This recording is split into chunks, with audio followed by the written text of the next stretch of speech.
Like some of the worst podcasts I've probably seen in my life have been No Jumper podcasts. I'm not gonna lie, because I don't have no opinion on T-Rail because I did violate one thing that I said I was gonna do. Elliott was on he was on some G shit. I ain't gonna hold you. But you and your little y'all gonna have to put some respect on it. He Birdman me. I think Math Hoffa needs to change his thumbnails. His thumbnails to me are unclickable. I don't want to click those. Everybody's always grasping at the next narrative. And it's like everybody wants to look like they predicted some I don't even think he has human guilt.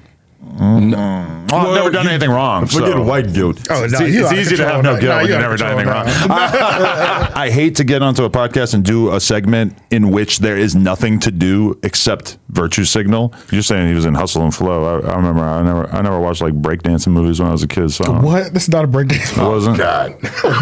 It annoys me that he had to tell that story twice because Bradley wasn't paying attention. Right. Hashtag bad podcast. Yabba dabba do, people. Welcome back to another installment of the Homeroom University podcast. You see, excuse me, my voice is a little raspy. We're in LA and you know what goes down in LA. But This is the podcast about your favorite podcast. I am your classmate, Tone Groove. Jay Noblez. AJ the Menace. Yes. And I guess it's pretty redundant to introduce who we have the here. 22 star. Yeah. Shout out to Adam22. Yeah. You know what I mean? You filming in his studio for fun. You know what I mean? Shout out to that. Shout out to North Cackalack. Yeah. But you know, we are the ESPN of podcasting, and just like ESPN, occasionally we had to have a player in the game come through, talk about the highlights, the lowlights, see what's been going on in the game. And for all the pleasantries, make sure you like the video, check the description for Patreon, all that good stuff. But definitely do that. For sure. Let the record reflect. I came on your podcast before Joe or Ag or Charlamagne or Rune. That's not true. What the? Oh, because he gave you the episode. Yeah, all right, you're right. How could that possibly be true? Yeah. He gave you the episode. You would have had Joe so bad, man. Joe's he's in the room. He looked out for it. He is in the room too. People ask me about that all the time. Yeah, we noticed that you got like a weird infatuation with him. Infatuation is a strong word. Respect. Yeah. And disdain. It's like a cool combo. That's what makes it weird. It's a spliff. It's like you just what's the ratio this week? Yeah, literally, that's literally what. Were you a little upset that you couldn't link up with him when you was in New York? Because it did. Okay, there was one moment where you were like, all right, y'all, I'm in New York. We could do some collab. That did look a little crazy. Oh, what? You gave an open invite. Yeah, it was like you gave when y'all were doing. Looking for like podcast appearances. I was looking for like weed companies to pay me to like stand in front of the camera like Drake and be like, y'all need this fentanyl. But if Joe hit you, it was like slide through. You know, you're only across. You wasn't trying to hit two birds with one stone. Yeah, come on. No, I didn't even think about that. You think Joe watches my Instagram story? That would be surprising me. I guess it would probably be like Joe a Reddit post of it, but I didn't see anything like that. It would come back. See, you guys are reading into shit beyond what like the most hardcore Redditors are reading into shit, which both props and shame on you. I don't think I don't think so. But that's the first time I heard that narrative that I was being thirsty to go on the Joe Budden podcast while I was out there. I put it out there. I forget. Somebody asked me, I can't remember if it was like Ag or Danny from the Stop or something. It was like, are you going to try to go on Joe while you're out there? And I was just like, no. Like, of course I'm not going to fucking ask him that. But like, then other people are like, oh, it'd be great content. And I'm like, oh, right. Like, that is kind of how that works. That's what I'm talking about when I'm saying it feels like a big disconnect between the East and the West podcaster wise. It's like, even when y'all do pop up in each other's city, we don't see y'all link up like that. But I feel like he almost never comes out here. It's because he don't have to. He's the one. And when I go out there, it's like freakish. Like everybody's kind of like, whoa, Adam's in New York. Like, bro, you're kind of no, dead ass though. You're a ghoulish figure. Yeah. Oh shit, the corn guy. I like that. Yeah, because it's really its own world out in this. You know what I'm saying? Out here in LA, and that's like one of my like digs at LA most of the time when I'm watching just like LA based content. I'm like, bro, there's more that's going on in here. But who am I to say that's a bad thing when y'all can eat really good out here too? You know what I'm saying? We're seeing that right now because I've noticed that the No Jumper social media team is going hard on Remble versus the Stink team. Gotcha. Is this even anything you've seen at all? I've seen it, but I don't care. So they fell out many moons ago, and now they're like taking shots at each other, doing songs. Like last night, the Stink Team and OTM went to fucking San Pedro, which is where Remble's from, and they're out there with all these foreigns and all this shit. And so for like LA people, it's very interesting. Yeah. To the rest of the world, I'm assuming not very interesting. I still don't know what you're talking about. You just explained and I 100% saw it and did not give a fuck. Yeah, you know what I'm saying? So it's just one of them things. I don't know. It's weird. But you have to talk about it, though. I understand it. Well, it's like on one hand, you want to cover the fuck out of that shit because it's like on the podcast and shit, just because it's like that's the shit relevant. That's going on in our area. But then at the same time, you're like, do we need to do, you know, like a 20-minute chunk of the podcast for sure. Right. Yeah. Multiple podcast episodes, analyzing, breaking it down, interviewing everybody. That kind of, in our position, feels weird because it's like, oh, we have too many people watching us to put this much attention on this little ass gang beef type. Well, not even gang beef, but like that realistically might spill over into street shit too. Because if somebody gets killed, then if we're the ones over covering it, we're gonna look a little crazy. Yeah, you're automatically gonna fall into the you facilitated violence on the street thing, which is a narrative that you've always had. Even though for sure, like part of the reason why they're doing all this is to like get Jumepr to post it because it's good for their careers, right? You guys, need to a certain extent, y'all need each other. True. It's a give and take for sure. They're actors in the soap opera. Yeah, but you're definitely the director in the soap opera. Yeah, no, totally. He's just a production company. Yeah, that's it. Because I didn't tell them to go do all this. Right. But if they're going to do it, we're going to be here to like let people know what's going on. Bro, there's also like this like you don't have like, you know, the quote unquote white guilt. He doesn't. I respect. No, he doesn't. I don't even think he has human guilt. No. Well, I've never done anything wrong. Forget white guilt. Oh, no, it's easy to have no guilt when you've never done anything wrong. White guilt to me is like that's 10 years ago. I had a little bit of that. Okay. Yeah, I don't need that. How'd you get rid of useless. Going through the ringer probably. Just realizing how stupid it is and how like everybody shouldn't be judged against the sins of their father.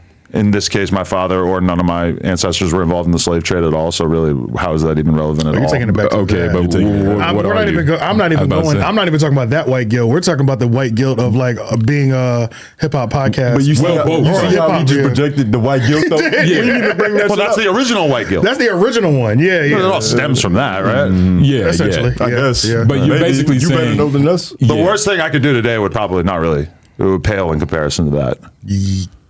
Yes. Yeah. It depends on how you get down in your personal life, nigga. Like just based off the 3 interactions we had. But we're talking about like millions of people not only taken out of their home country, but also like let's stop this conversation. There's a lot. Because this is going somewhere else. This really did kind of go out of control there. But it's all good though. Just let me know he started. Yeah. So we're gonna run through some of these topics. I mean, we kind of covered one already. We didn't mean to, but I think we need to just start with recapping our LA trip right now, and we got to start with Big Elliott. You guys linked to them? Yeah. Can you hit that for me?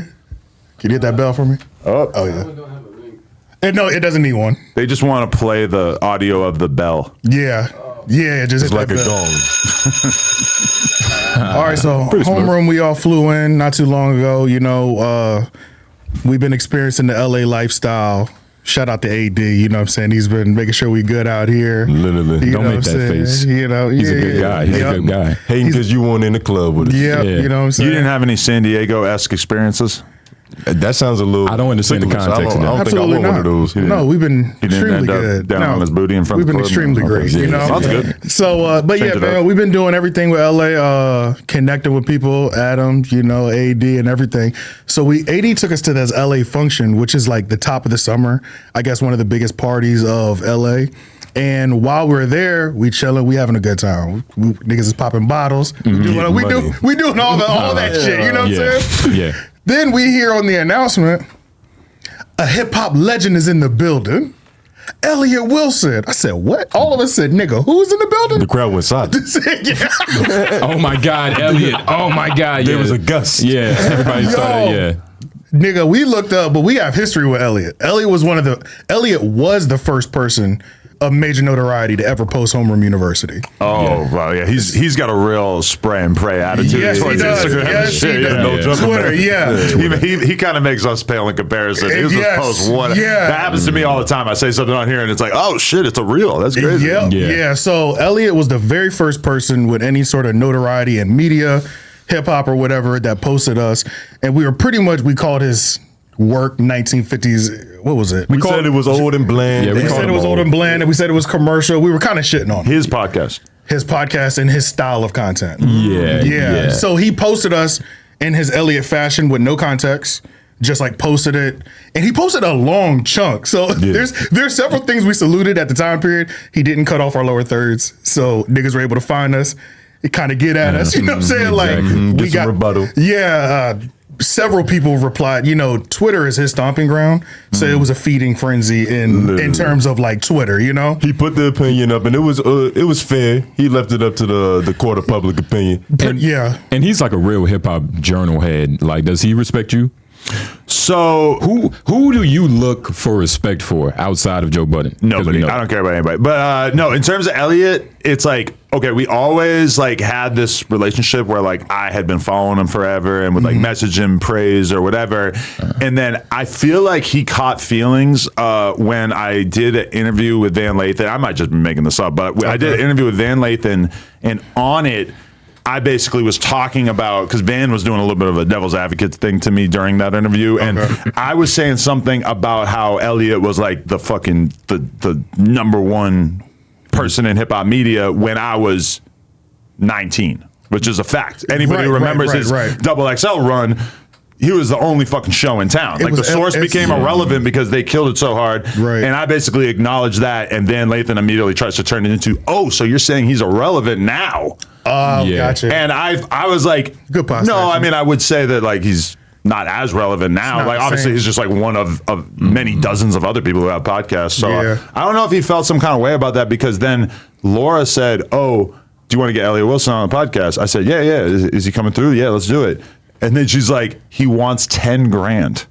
Oh shit! So I mean, that's basically a no, right? Because it's like, never in a million years would anyone ever make anywhere close to that from an Elliott Wilson interview. No offense, Elliott, but like, I actually searched it up. I'm like, maybe he does like insane numbers on podcasts. I searched it up. He's like 100K, like every interview he's ever done, like on somebody else's platform or less. So it's like I don't know. I definitely took that as like, whoa, that's that was kind of that, like, I guess you just said you paid if you want to, but it's really kind of a fuck you. I took it as a fuck you, for sure. I feel that, but we brought this up to say it's Big Elliott around here from now on. You know what I'm saying? That's what the fuck it is. It's bigger Elliott. It's bigger Elliott. Elliott. Out of everybody that we've encountered, that we've talked to, Elliott was on the most. He was on some G shit. I ain't gonna hold you. Elliott was like, because when I seen him, pretty much anytime we're in an area and we're around the people that we've talked about, I try to make sure I'm going up to them immediately. You know what I mean? Especially if we talk good or bad, honestly, but especially if we talk bad. But if you've talked crazy about them, you don't have any, because like normal people, when you see somebody that you've talked shit about online in the club, you like don't want to go talk to them. Yeah, but we don't talk. But we don't talk that crazy. The jokes, we might have just joked for way too long. Like when I met Rick Ross the other day, like maybe a month ago or something. Well, actually, it was before the Drake and Kendrick thing, so like 2 months ago. How were you? Is how high were you? I was maybe. You went from the other day to maybe a month ago. No, it was like at the Pornhub Awards. Well, I'm saying it was before the Kendrick and Drake shit, so it had to be before whatever. Anyway, I fucking go up to him and I'm talking to him, just like saying what up, and it really helped that like one of his security guards was like a fucking big fan / like nose whack and all this shit. So that was like easy way to say what up to him, and I kind of got that vibe as I was talking to him of like, I don't know what the fuck I said about this dude on the podcast over the years. And then take the No Jumper Instagram account. Because that's a force in itself. Somebody here pointed out, like, yo, you know that there was like mad posts about Rick Ross having a fake watch or some shit. And I'm like, oh wow, I did not even think about that at all. Yeah, that's like one of the things. Yeah, go ahead. I was about to say, it feels like he probably feels like you writing all these articles personally and shit. So it's just like it's coming directly from you. He follows No Jumper and leaves comments on our posts sometimes, but like I've DM'd him once or twice and he's never responded, and he doesn't follow me back. And also, like with all these rappers, it would be a very reasonable assumption to think maybe he's not running his own Instagram account a large percentage of the time. True. So you really don't know how much they know. If it's funny, it's definitely him though. Like that's how I judge it. But if you really are rich, you were going to pay somebody funny to fucking run your Twitter, or to like I don't believe that Sexy Red is running her own Twitter.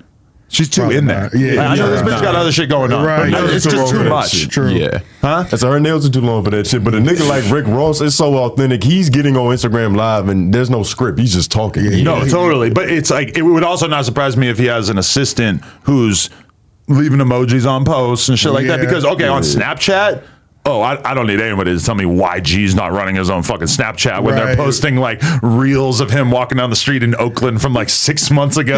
Like it just happened and shit. And I'm like, but hey, I mean, you can't, like nobody could run all their fucking social media platforms. It's impossible. It's a full-time job. It's like actually a full-time job. It's tough if you're a rapper, Yeah, that's a fact. So look, going back to that story with the Elliott thing, before y'all even came over, so like as we're leaving, I tried to go up there. When he was on stage, I missed him. I couldn't find him.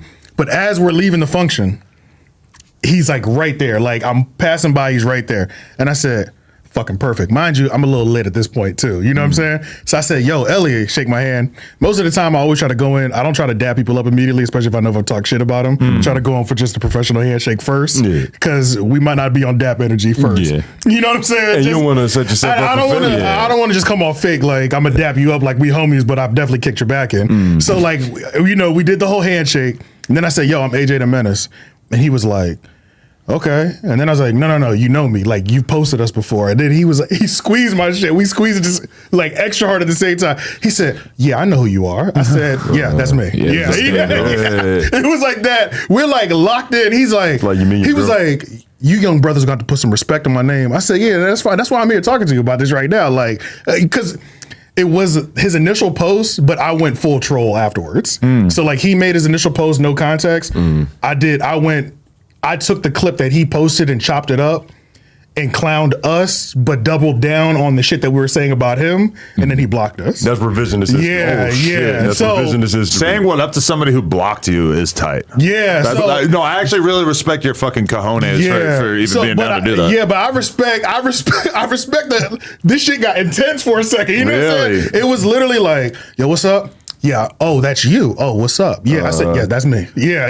And then that's some grown man shit. It's real disdain right there. Like you gotta understand when Elliott first did that shit, he got on the pod immediately. Like we had just saw it, so he didn't even have time to process it emotionally. Yeah, he was like, Elliott was the first person to catch me slipping too. Yeah, emotionally. You know what I'm saying? On the microphone, because when he had posted that shit, I thought it was just Twitter.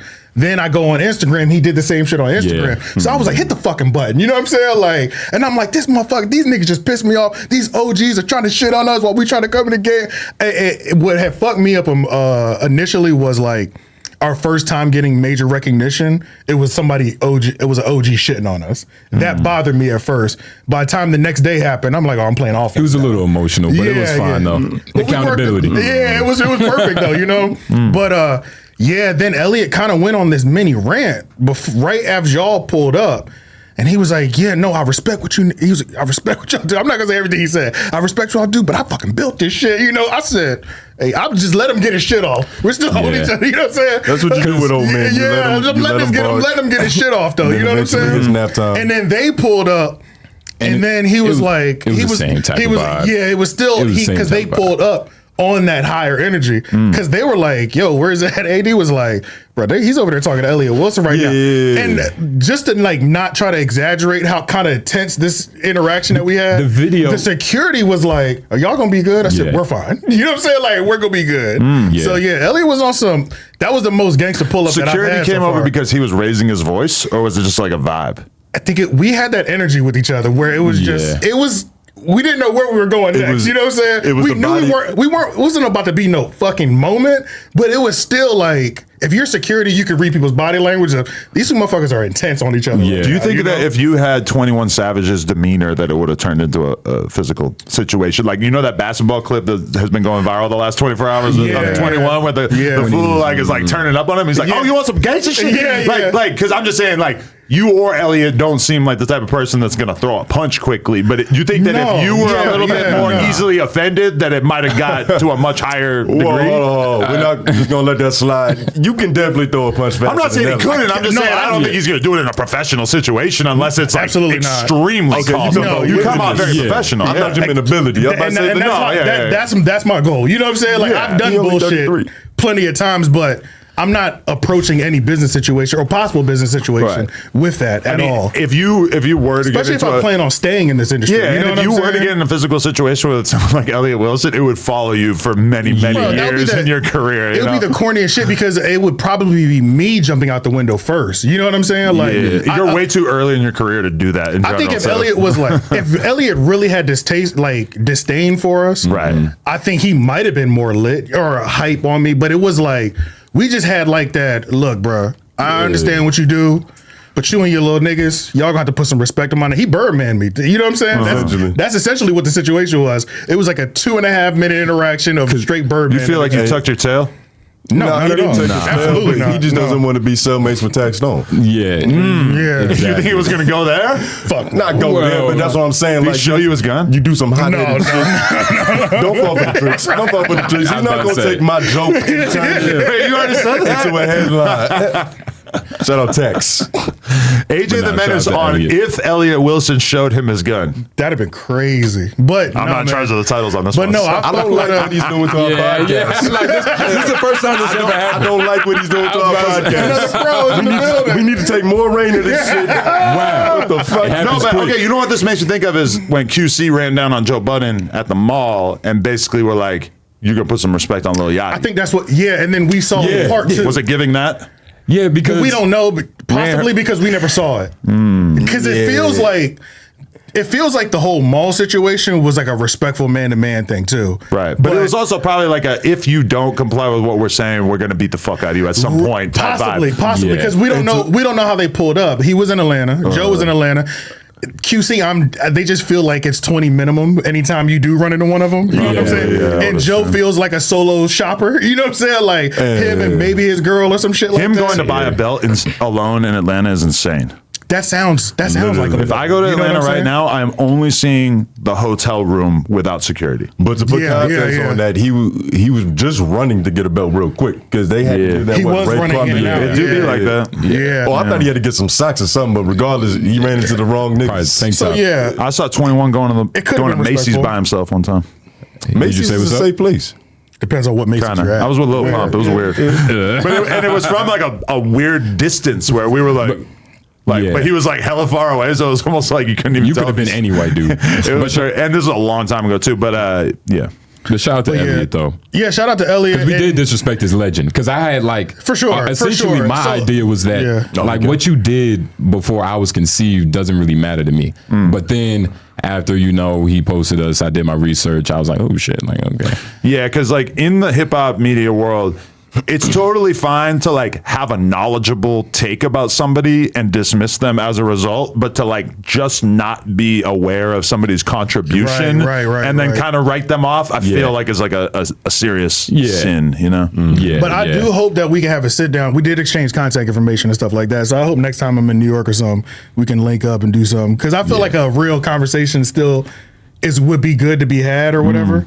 But I will put more respect on it because I was just clowning this nigga like he was irrelevant. You know what I'm saying? Yeah, even though I know he wasn't. I know he isn't. But at the same time, I'm like, it's in the context of now. Right. Not like what he did for XXL. Yeah. You know what I mean? And at the same time, that's not about to change like criticism on like how boring you are. Or just like, the quality of the show. You know what I'm saying? Like, the intros to the Rap Radar podcast are always going to be hilarious. You know what I'm saying? Like, no matter how much respect I put on his legacy, that's always going to be But it's the like, funniest part. It's you like know what I'm meta humor. We're not laughing with them. Exactly. Yeah. Have you even watched it? I don't know what the fuck you're talking about. What, are there weird intros? What, like, We're not gonna do it. What's the point? The thing I said to Van Lathan that like could have like I basically acknowledged that I'd never seen his interviews besides the Drake one, which is like, whoa. I mean, I can understand why he wouldn't be a fan of that, but okay, yeah, because that's not me saying your shit is whack. That's just me saying like I personally haven't really consumed a lot of it because there's so much shit out there, and I think that's his biggest one. In the new video format era. Oh, Drake for sure. That's one of the biggest rap interviews ever. But he was like Jay-Z's like go-to analyst during the paper era. You know what I'm saying? Like writing the articles and stuff like that. 50 Cent, like him and like he was like 50's PR company / magazine. Like the amount of work they put in together was insane. And that was like the last days of print before the internet took exactly. over, you know? Yeah. So it's like the relevant people or like younger people will probably know him from the Drake interview as like the latest form of. And speaking of interviews, like you're gonna be doing a lot more of those, right? I already been doing fucking trillion of them my whole life, so. But because of the, the recent, my attitude with cutting off the news and like some of the weekly shows, it's not like, oh, I need to produce way more content to be able to like match the amount of content that we were making with other people. It's more just like, I want to focus on higher quality stuff as opposed to like scheduled content in which people really only feel like they just got to show up. Which there may have been a little bit too much of going on. Yeah. That makes complete sense to me. I get it. It's, you know what I'm saying? Like, there's no rule that just because No Jumper put out an average of 20 videos a week for the last year or two that we need to keep doing that. Like if we get down to 8 videos a week, then I mean, who gives a fuck if it's good quality? I think one of the things that a lot of people forget too, because it's like no matter what, anytime you go through an era, it's gonna be is No Jumper finished. That's just gonna be the main headline. But I think a lot of people realize, or they always forget, that as long as nothing happens to YouTube, which YouTube seems like this one of the most stable platforms out here in terms of longevity, when you have a catalog, the catalog can carry you very far for a very long time, you know? And then not only that, you've had different rates of uploads and hits throughout these last however many 10 years that you've been doing this shit anyway. So it's like you even dropping everything off and going down to quality over quantity, you still have a back catalog that's gonna hit for forever. You know what I'm saying? So there's certain places that can't go down. Like our Facebook makes a good amount of money for us every month, and our Facebook is primarily like this team just taking like vintage No Jumper clips and like repurposing them for. So it's like we already are like monetizing our back catalog in like ways that I really could not have seen a couple of years ago. Yeah. So there is something to the back catalog thing. But, and it's I think you and Vlad work y'all catalog the most out of everybody that I've seen. I would say like, so when I first started podcasting, it's just something that I picked up from each different person. So I started doing a podcast because I was working at an office job and I was like, this seems easy and I want to do it, but I didn't know what equipment to use. Your setup was so basic that I was like, oh, all I need is an iPhone. And then I would like zoom in on your computer and see in your mixer. And I'm like, oh, that's all I need. Oh, wow. Adam proved you don't even need a haircut. Yeah. Just do something. Yeah. That was growing. Your hair transplant doesn't look as bad in person. I ain't gonna lie to you. It's coming in. Yeah. Every day it gets a little better. It's coming in. Yeah. Which one is that? You like a chia pet. Third one. But I got more follicles the third one. I got as many follicles as I got in the first and the second one combined. I feel like you're talking just to say like this one was way more hairs that should last me a lot longer than either of the first ones. All right, so since we're on that real quick, and then I'll go back to what I was saying, you have to be done with it after this. If this one don't stick, you just got to go bald. I believe this will carry me through to 50. But what else? So you know this isn't forever either with this. Well, I mean, I feel like based on the past ones I got, that usually it stopped the procession of the hairline going back for like 7 years. Got you. Okay. Or so. So like at 50, you'll just let it go. I don't know. Am I going to give a fuck about my hair at 50? You never really Probably know. not. Probably not. It'd be weird to be like a farmer with like a hair transplant. Yeah, that's true. Because farmer, what the fuck do they care what they look like? You know, maybe I'll be a farmer. And does it turn colors, or would you have to dye it as you get older? I do see the gray creeping in on the side, but I don't believe that the hair transplant has anything to do with the actual color. Like if this part of your hair isn't turning gray, then the hairs that you take from the back they're going to grow in the color that this would have grown. I think. Transplanted, yeah. God damn. But yeah, bro, your setup was so basic. It was like, yeah, but just go back. No, but the early days, it was an iPhone on a bike stand, and then I hired a guy off of fucking like Craigslist to help me like buy the right setup, and then like help monitor the sound for the first couple episodes. Got you. Yeah, so like I took y'all setup because it was so basic. It was like $300 on Amazon, and then you already have the iPhone. But then Vlad and you and Vlad, y'all work y'all catalogs more than everybody else, like because y'all post your shit everywhere. It's not just YouTube. People try to like pigeonhole you to just YouTube, but you be having Snap, Facebook, like all type of shit. And the same with Vlad, you know, he's like the nickel and dime master in terms of just content.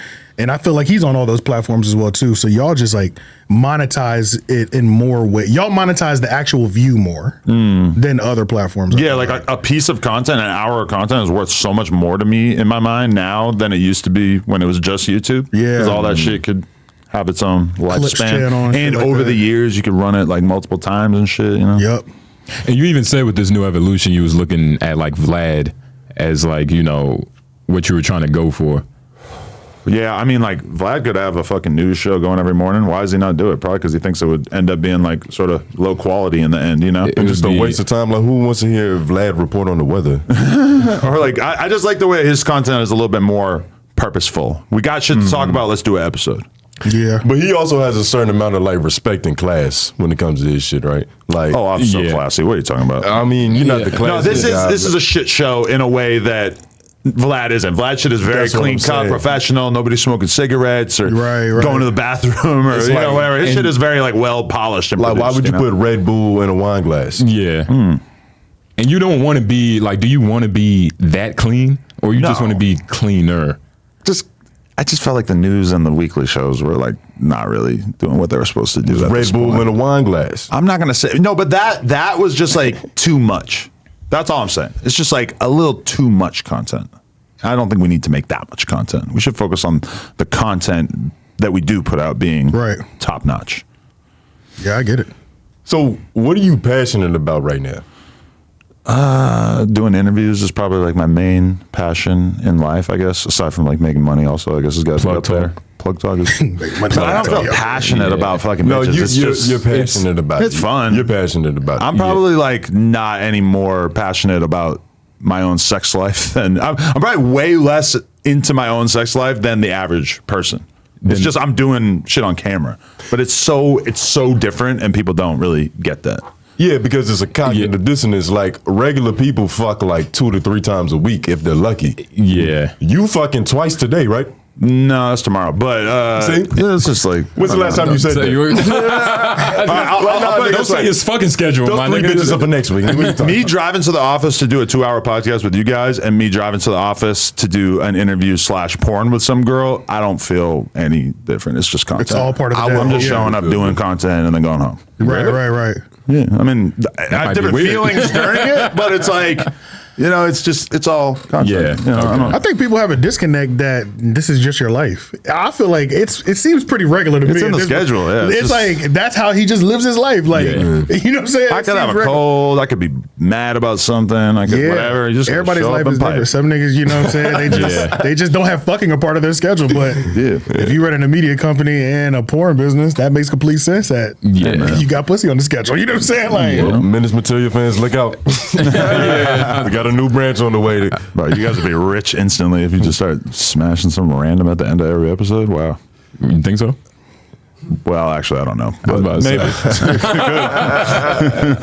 You could definitely get us a sauce on it. I like people who have like just like their method of content. Like it's like Steve-O's like just shove a dildo up somebody's ass. Yeah. Like, that'll make it work. That was the old Steve-O though. Yeah, that's the old current Steve-O. Very different. When are we gonna get a new? Current Steve-O is terrible now. Like, he's a Christian. Bro, that podcast, no. Really? Nah. It looks cool. I like the set a lot. I like how it's in like the van and shit like that. But you know what rubbed me the wrong way is when he was advocating for the chick that was on Software Underbelly, the one who did those that was scamming them? Yeah, they were doing those weird experiments and stuff like that. Oh, Lima? Yeah. I fuck with her too. I got a lot of shit for backing her up. bro, that shit was crazy, dog. So like, I think all the people who think that she's like a conspiracy, that this is all a big conspiracy theory. I can't even remember the details of that shit, but I ended up thinking that all of his fans are fucking out of their mind, and he agrees too. Mark agrees too. Yeah, me and Mark talked about it. There's definitely a certain percentage. You have to really be watching a lot of those videos. You gotta be sick. Bro. I can do like 1 to 2, and then I'm like, let me take a week off because this is fucked out here. You know what I'm saying? Like, there's definitely a lot that I've thought about watching, and I just didn't really feel like I had the stomach for it at that moment. Bro. Yeah, and I've kind of put it on the back burner. And then sometimes you start them, and you're like, wow, that got really dark in 5 minutes, and this is 50 minutes left. I'm good. Let me just go to another one that's got a better balance of happy and depressing. You know what I'm saying? Because most of the time, real life isn't a fucking fairy tale. Yeah. The interview ends just as bad as it began. There was one that I remember seeing that was like 13-year-old prostitute. And I didn't watch it. And then I found out later that I know the dad. Of the woman? Of the girl? It's a good thing you didn't watch it. And that really made me like kind of curious to watch it, but also like, I'm not watching. Know him? How well do you know like the dad? Just passing, like, you know, like. I've had him on the pod a few times. Oh, like you. Oh, shit. And that was. I don't know. He's a scumbag. I don't even want to try to think about it yet. See, but that's what happens with that throw to the wall and stick shit. Yeah. You got to do research on these niggas. Yeah. I don't know. Yeah, nah. Well, moment of silence for that childhood. I was about to say, fuck, that's dark. Yeah, I can't. Right. But yeah, can you hit that bell for me, brother? All right, after all the pressure of Joe Budden not respond, well, Joe Budden was facing a lot of backlash for removing the part of his Diddy breakdown from when the video first surfaced on CNN. The news had broke while they were mid-recording. They had talked about it for like 3 or 4 minutes twice in the podcast. There was that whole fiasco. I'm sure all of y'all are aware already.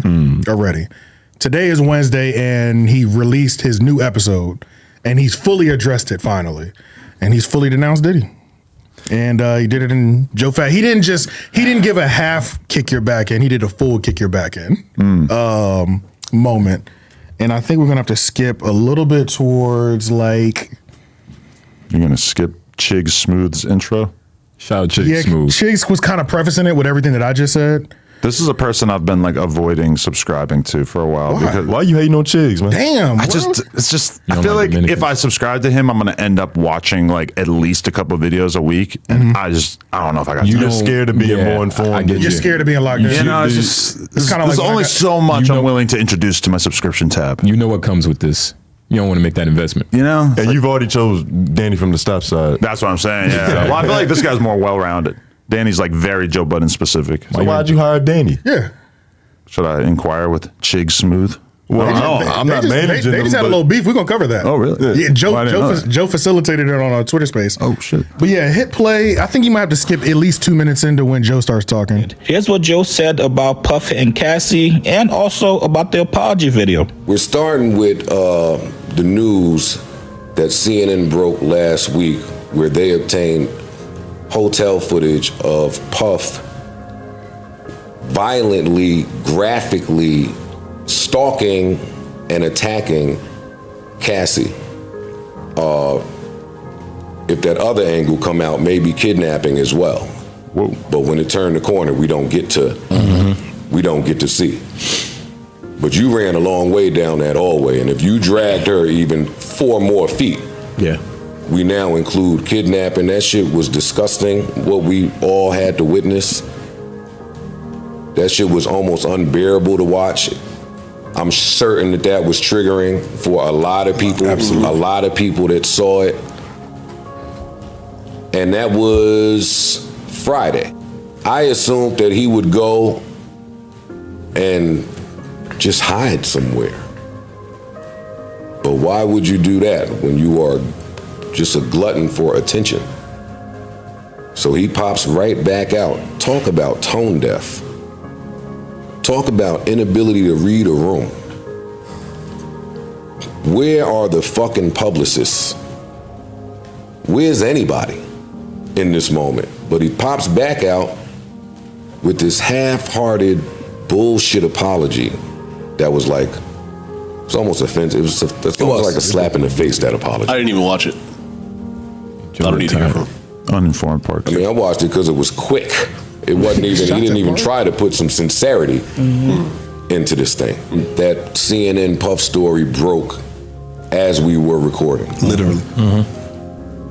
And while we did touch on it, when I listened back, I didn't feel like enough time was devoted to just how much of a fucking lunatic that nigga looked like and what that means industry-wide for all parties involved.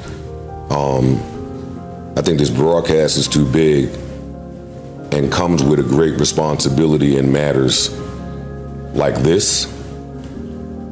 And I know that a lot of the music industry listens to this podcast.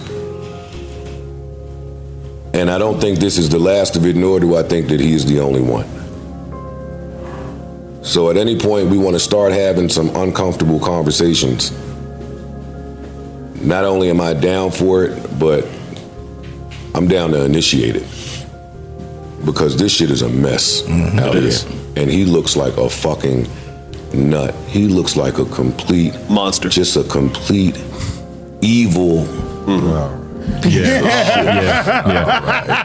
And you know the classic irony of like his situation with exactly. And I knew that this would open that fucking can of worms, which we're kind of seeing today. Yeah. And I feel like he's thought about like this whole Diddy situation for the longest time. Like I don't want to say he practiced that in the mirror, but he definitely chose his words very carefully. That's what I'm saying. Like that's why I don't like it. There's only one response to this Diddy situation, so it's always gonna sound curated and careful and all that shit. And plus, at the end, he kind of did something without doing anything at all, where he was like, "Nigga, there's some other niggas in the industry that do it too." And I'm ready to start this shit. And while also bigging himself up, you know, like I kind of set the standard. A lot of people in the music industry watch me, which is probably true. It's definitely it is true because they killed him for removing it. But did he set did he just now set the standard of like fuck Diddy?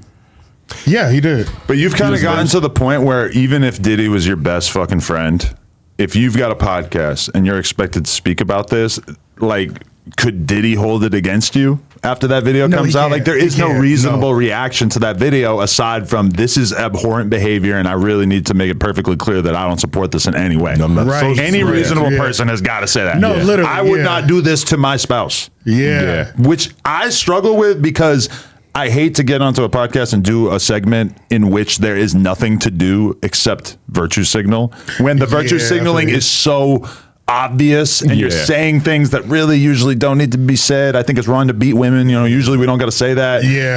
But I feel for him because he's close enough to the situation that people expect him to have commentary about it, you know? That's what I don't even like the fact that he has to do this because it's going to sound like that and there's only one response to it. And it's only one way to do it. Even the episode title was, what was it? Last to leave the party? Let me see again. It sounded realer than Diddy's apology for sure.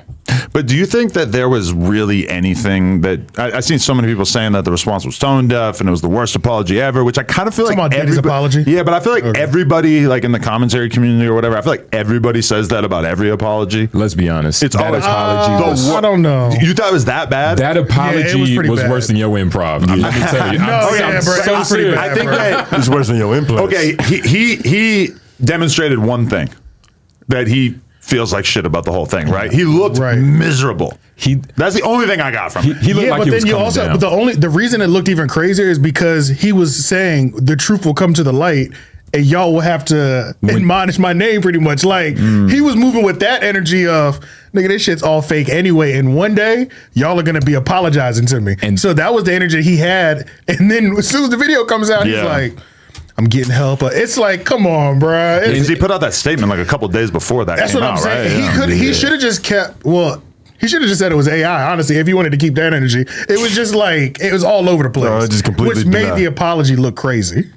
You are right, though. Where's his PR team? Like, where's his assistant?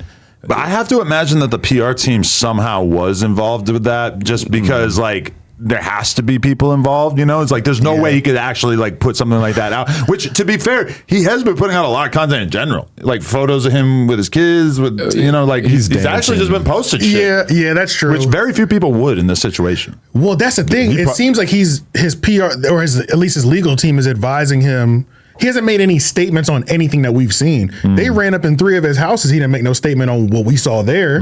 But then it's like he made a statement on this. It seemed like he was playing along with what his lawyers were telling him to do, which was move like nothing's happening. And then once this video came out, he said, "All right, well, we have to say something." I think he was ignoring their advice. That nigga was moving like he still kind of wanted to control the narrative without like putting himself in jeopardy legally. My bad. There's a way to move ordinarily. Like we wasn't seeing Diddy on just in random hot tubs on yachts before.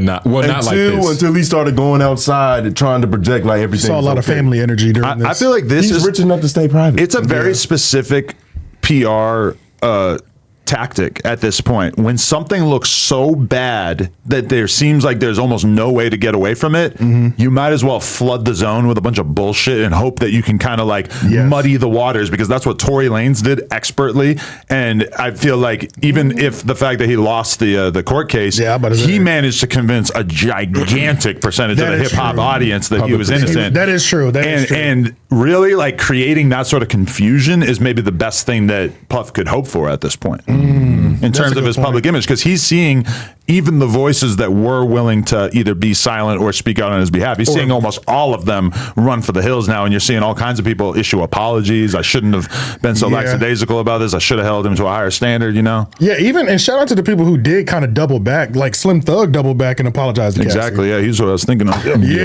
Because he was one of the people, so many people were defending Diddy when everything first happened. But it doesn't seem there hasn't been as fast of a rush. It was definitely more people defending Diddy when Cassie dropped her paperwork than post video denouncing Diddy or doing that. It's still the scales are still off in those respects. It's crazy, like this whole Diddy situation. Is it like, has he done a lot of favors throughout the years or just extorted niggas throughout the years? Like, which one? Same thing. It could be both, bro. But it depends on how you look at it. He's been in this shit since like, bro, forever. It's like mid-90s. Yeah, bro, like 30 years. Early 90s, because Biggie was like 92, 93, yeah, bro, whatever, bro. And then he was like Andre Harrell's assistant. Like, bro, he's been in this shit for so long. It's ridiculous. And he's been trying to convince everybody that he was far from Suge. Like he was a different person. Yeah. You know what I mean? So that was just one era. Shit. Yeah, so much power, so much ability to do something for you / take opportunities away from you, you know? But now it's gotten to the point where it's like even somebody like Joe Budden can't just bow before that. Right. And they're even weighing on, people are even, I think the pressure is even coming on Jay-Z too. Because he's one of those powerful billionaires in hip hop that we saw them, they're same time, not kind of the same time, not the same time, but you know, those are our two hip hop billionaires that we can go to immediately. You know what I'm saying? And Hov hasn't said nothing yet. He's been being brought up lately for like, you know, he's next. People wanting to assume that he has similar skeletons. They do. Yeah, that shit has seemed weird to me because I'm like, I don't. They said that about Jay-Z for longer than they did about Puff. I feel like the original hip hop Illuminati conspiracy theories always led with Jay-Z and Beyonce are the devil. And the baby is fake. Nigga. I was hearing shit like about that way before Diddy. The baby is Play-Doh for sure. I heard that. For sure. Swear to God. Animatronic. They real now though. But I was saying that, like, I know you're deeper in the music industry. Like, why does he keep being brought up? Or is it just easy? I just feel like it's like everybody's always grasping at the next narrative. And it's like everybody wants to look like they predicted some shit. So it's like if there is a Jay-Z lawsuit coming down the pipe someday, people just want to be like, yeah, I was the first one to fucking say it, even when there was no evidence and no reason to think this, you know? So I feel like everybody in rap and in media in general, it's just like a war to latch on to the next hot narrative first. And that's just what people are trying to throw Jay in there. I mean, Jay, like I would assume if you go back into the early days of his career, he's probably got some problematic behavior and shit like that. But that's a big difference compared to like Puff actively being in this kind of relationship for decades. You know, like Dr. Dre, every time something good happens to Dr. Dre on a business level, they bring up the assault allegations from back in the day and they say, oh, how could Apple be in partnership with this guy who was an abuser, whatever. But like, I mean, that's an assault or maybe a couple of assaults from like, you know, 20 years ago, 30 years ago. It's kind of easy to like write that off at a certain point. His new wife his most recent wife that's divorcing him, she put some shit on the table too. Yeah, I don't know. She married him when he had his biggest muscles. I have an extra level of skepticism for anything that happens in a divorce proceeding. Okay, that's so fair. I'm just gonna throw that out there. I treat that kind of stuff way different. But he does have a history too, though. You know what I'm saying? Yeah. But I would assume he's somebody who's probably got his shit together in large part over the years. I don't know. Yeah, who knows? But either way, with Jay, let us let Jay be great until we have some sort of reason to believe such a thing. Yeah, and then Tahiry definitely clapped back in the comments, so that happened. So then Joe clapped back at her. If you could pull that video up too, I think this is also another Chigs video. Did he read it out or? He read it out. Okay. Yep, he read it out. And what was this on Twitter? Instagram. I could save Tahiry slams Joe for his comments on the Joe Budden show. I could save some vocal power by letting Chigs read it so that we don't have to. This is actually not even Chigs. This is Chigs, one of Chigs' employees that is reading it. Oh, he got a whole staff. I didn't know. The Shade Room would post about Joe Budden's response, and Tahiry would jump in the comments saying, "This whole took me out. So hard to watch. So sorry for Cassie and every other woman who is currently going through it or has ever gone through it. It's tough." She will continue, now talking about Joe. "F out of here. Who? The irony.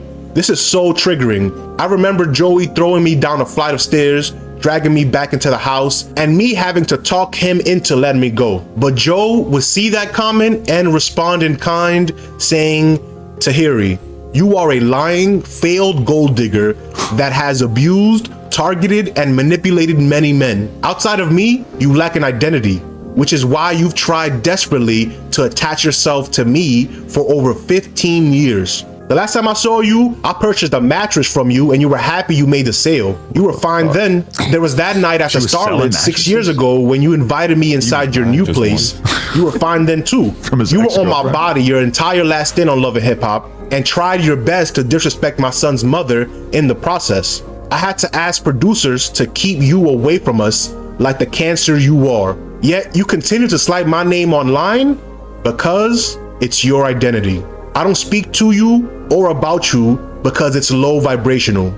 You're a low-level Dykeman con woman who's been lying about, you already know, for ages. I pray you heal and move on one day. Hopefully this is our last exchange. Prayers to all real victims." Tahiry would respond to Joe Budden saying, "You can say whatever you want about me. Those that know me, know. I'm not scared of you anymore. You can keep bullying, intimidating the rest. Those that know you and are around you also know the truth. Sad that they continue to enable your behavior. Your time is coming." That's an ominous threat by Tahiry. But what do you think about this? Let me know in the comment section. Those messages so fast because they've been having that same conversation for like 30 years. Shout out Chick Smooth. Every single comment that we just read or listened to him read was pinned by the Shade Room too. Which I think is pretty funny. That's good journalism. So Joe kind of went crazy on that first initial clapback. I was like, oh shit, that shit is never gonna end. That's never gonna end. Why should we take Tahiry's word any less seriously than we take Cassie's? I was about to say, like, we don't really talk about Joe's past a lot. We don't, because it's been so much over the years, and it's been so long. But even like multiple people, it's multiple people past we don't talk about. So it's you know what I mean? Like, I guess there's usually never a good context to bring it up. Most of the time, like, yo, it used to be bitches. Like, how you just landed? At this point, it's relevant, but at the same time, I don't remember the story 100%. Well, it's relevant just because they had this exchange, but I don't remember. And I don't know if there was paperwork. The Cassie thing hit so hard because there's like paperwork with like multiple stories detailing, and then we had the video that like reassured it. I do remember the times when Joe would go up to the Breakfast Club, like this is like golden era, and that was when like they were pressing him on all his allegations at that point. I remember that, and I remember just thinking that interview was kind of crazy. But like, did you sit on her stomach or her chest? Yeah, you know what I'm saying. So that was the last. That's my last. Those are like my last visual memory of even bringing that up. But I don't know, man. I can't even keep up with the stories, honestly. You have a code of conduct, like code of conduct when it comes to situations like this. Don't hit the bitches. You can yell at them maybe a little bit, but don't hit them. Is that the first or the last rule? Don't throw them down the stairs also, I guess is probably a good thing. I don't know. I feel Joe because like that narrative that he just put out there, for all I know, may be 100% correct. Right. Or it may be digging slut. Or it may be complete fabrication. Yeah. We really honestly don't know. It's hard to say. Her level of commitment to it is kind of impressive, because she's been sticking with this shit for a long fucking time. They have not budged on either of them. Neither of them have budged on their positions. So at this point, I don't know who to believe. Just put some paperwork out. We need something. some tapes. Yeah, you know what I'm saying? Because they've held strong on both sides. And realistically, they seem like they were both hitting each other. It seemed like that was that. I can see that. I could definitely see that. I can definitely see mutual combat. A little talk mutual combat. Especially back then, you know, Joe was under the influence of the angel dust. And Tahiry got a low center of gravity. So it was just like, she fucking falls easily. Bro, let's not forget when Consequence ran up on Joe, Tahiry was the one that gave him that 2-piece. Because Consequence hit Joe from the back, and Tahiry said, pow. I was like, oh, yeah, it's up. It's up with this relationship. She had a random nigga. She's hitting niggas that she loved. Like, that's the levels to it. Yeah, man. And if it was, because we don't even know if it was mutual combat, we're just saying that seems like the highest possibility. If there was, I never judge those situations, because at the same, I'm like, what the fuck, bro? Yeah, that shit was mutual. Sometimes you might have been, you know? Okay, I got a hot take. I feel like almost all, even Joe Budden's fans probably think deep down inside that he's been abusive in relationships. They don't give a fuck because his content is really good. I don't think it would surprise them, and I don't think it would change the way they view him. But hypothetically speaking, right, if you're a podcaster, Joe's watching. Joe's watching. Allegedly since episode 4. No, he watching Chig Smooth. Yeah, probably. Fuck this shit. He's probably watching Danny on Twitter somewhere. But if you're a podcaster that did some things back in the day, and then this comes out about a nigga that you will just be cool with, and you got to speak on it, do you just come out and be like, yeah, I used to do that, but, you know, I denounced that and all the other people who did it? But then it's also like you personally, as a podcaster, at the level that you at. If he could say, though, like, do you think anyone would give him an out if he said, like, yes, I used to beat my girl, but I've changed? Nobody cares. Like, would that work? Nobody cares, because all his fans are his age. And so that era of, like, people, it was a little, you know. But this shit all kind of feels fake, because everybody knows how fucking common it is for dudes to have relationships where they're basically beating their girls / beating the shit out of each other. I know so many goddamn people that are like that it all feels a little bit like we're speaking like internet language and acting as if we don't all know that shit definitely takes place. Who have mutual combat. And I say that as someone who, I've never been in a relationship like that. I couldn't imagine. I don't want anything to do with a relationship like that. But Joe Budden's not the only person I know that seems like they have had this kind of thing in the past. Yeah. So we just normalize abuse. Not normalize. I don't want to normalize it. I'm just saying it's already normal to a certain extent. It's not like 50% of people, but it might be 15. It's not frowned upon for sure. And it's frowned upon. And it's just weirdly common. Yeah. And as a podcaster too, it's like, especially when you're like at the top, so a story breaks about something that you've had in your past. Are you supposed to stay silent on it? Like, you know what I'm saying? Like, that's what I'm at. Yeah, that's pretty much what you asking, because it's the same thing. Bro, it's the same thing with like the act situation that's happening right now too. It's like, are you supposed to glaze over that now, or just skip over it? You know what I'm saying? Like, supposed to wait for a megalithic hip hop beat. Yeah, you know what I'm saying. So I don't know. You have to be able to face it, but the people are never going to be satisfied. If Joe addresses every domestic situation that happens at some point, that's the Tahiry shit is always going to come up. Always. Like, whether it be because of her. Say, even if he moved on and grown from it, it's like, is he supposed to preface every new story with, as you guys remember, I've healed from my past mistakes, so I'm gonna chastise it. You know, it's just it's stupid as fuck. You have to be able to go up there, do your part, address it, denounce it, whatever, speak on it, and keep it pushing. Sounds like it's best to just never make that mistake, nigga. Yeah, that is the best position. That is the best position to be in. That is a whole fact. That is the best position. Just don't have those mistakes. Some of them are unavoidable though. Because something a lawsuit can just get filed. Oh yeah, that's different. You can allege anything. Yeah, I was about to say. But like we've seen Act be in this crazy ass like tumultuous relationship for quite some time now. For sure. But I have like on a mainstream level barely talked about. Soon as the lawsuit hits, boom, I'm seeing everyone on Twitter who's in the music industry or whatever, like take that as opportunity to denounce him, like a lawsuit really like cement shit to people. Or when Diddy's shit got raided. Up until then, it was like, oh, Cassie got a little lawsuit going on. We don't know what that means exactly. But the house gets raided, boom, everybody kind of like massively slides towards guilty. Yeah. Because now we're seeing real consequences. Lawsuit, paperwork filed. That should hard to imagine that the feds are just totally wrong. Yeah. You know, like there might be something going on. They hit the wrong And it's not house. like they just had free time that day. Like, oh, let's go check out But then that's Diddy not crib. necessarily true for ACT, because like a lawsuit of that sort of civil suit is a literal money grab. Like it's literally like no matter what, the purpose is to get money. Yeah, can you actually hit that button for me real quick? Because we're gonna roll right into that. So Akademiks is currently being civilly sued by a woman who alleged he was raped inside of his home. That's not funny, but the civilly sued part was hilarious. Civilly sued because it's not criminal. You know what I'm saying?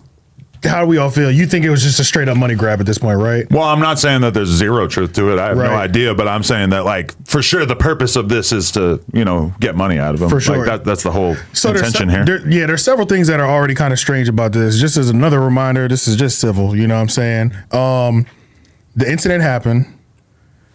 Akademiks told her to get one of those grape kits. Apparently there was something that happened at the pool, and two of his friends, Leaf, which we said that nigga looks like a predator. We called that? We called that before. Because when this story first came out, Shay Glizzy was acting like she was going to expose Ak, and that was when he did that emergency live, and he was like drunk driving there. Yeah. It was crazy. Yeah, it was crazy, and that because he was like on Instagram live on the way there. It was like he thought he was going to get taken out at any moment. It felt like bro, that shit was crazy. Yeah, and that was a wild night. That was when he did that whole thing, and then he gave us his story timeline of what happened that night. And Shorty got a train ran on her. I don't know if none of this shit is true. Well, actually, we do know. Sound like it, man. Actually, we do, because the footage was taken by the police, and it seemed like a consensual train was ran. What, it was on Twitter? But they just put screenshots, right? So we don't really know like what sort of state she was in. That's true. This threesome was taking place. That's true. Yeah, but they had video evidence. Yes, because everything is recorded at Akademiks' house. Akademiks had the tape. One thing that Akademiks did leave out, or say that he left out on that live, that initial live, is that he had some sort of sex with her. He's not claiming that he had sex with her at all, but in the grape kit, his DNA was found in her as well too. So that's where there's a little bit of confusion, but at the same time, it's even more confusing right now because the police took all the footage of what happened at the pool and everything, and no arrests were made either for any of the people if there was some sort of grape. But that's interesting because, like, would the police be able to review the security footage in full and make their formal conclusion based on, like, quickly looking at it on the scene of the crime, alleged crime? I don't know. Unless they have sound. Yeah. Or to me, it sounds like... And how much would you really be able to tell from the tapes? You know, like, I don't know if you'd be able to decide if someone was consenting from just looking at that. Yeah, I don't know exactly how it works in the eyes of the law, but...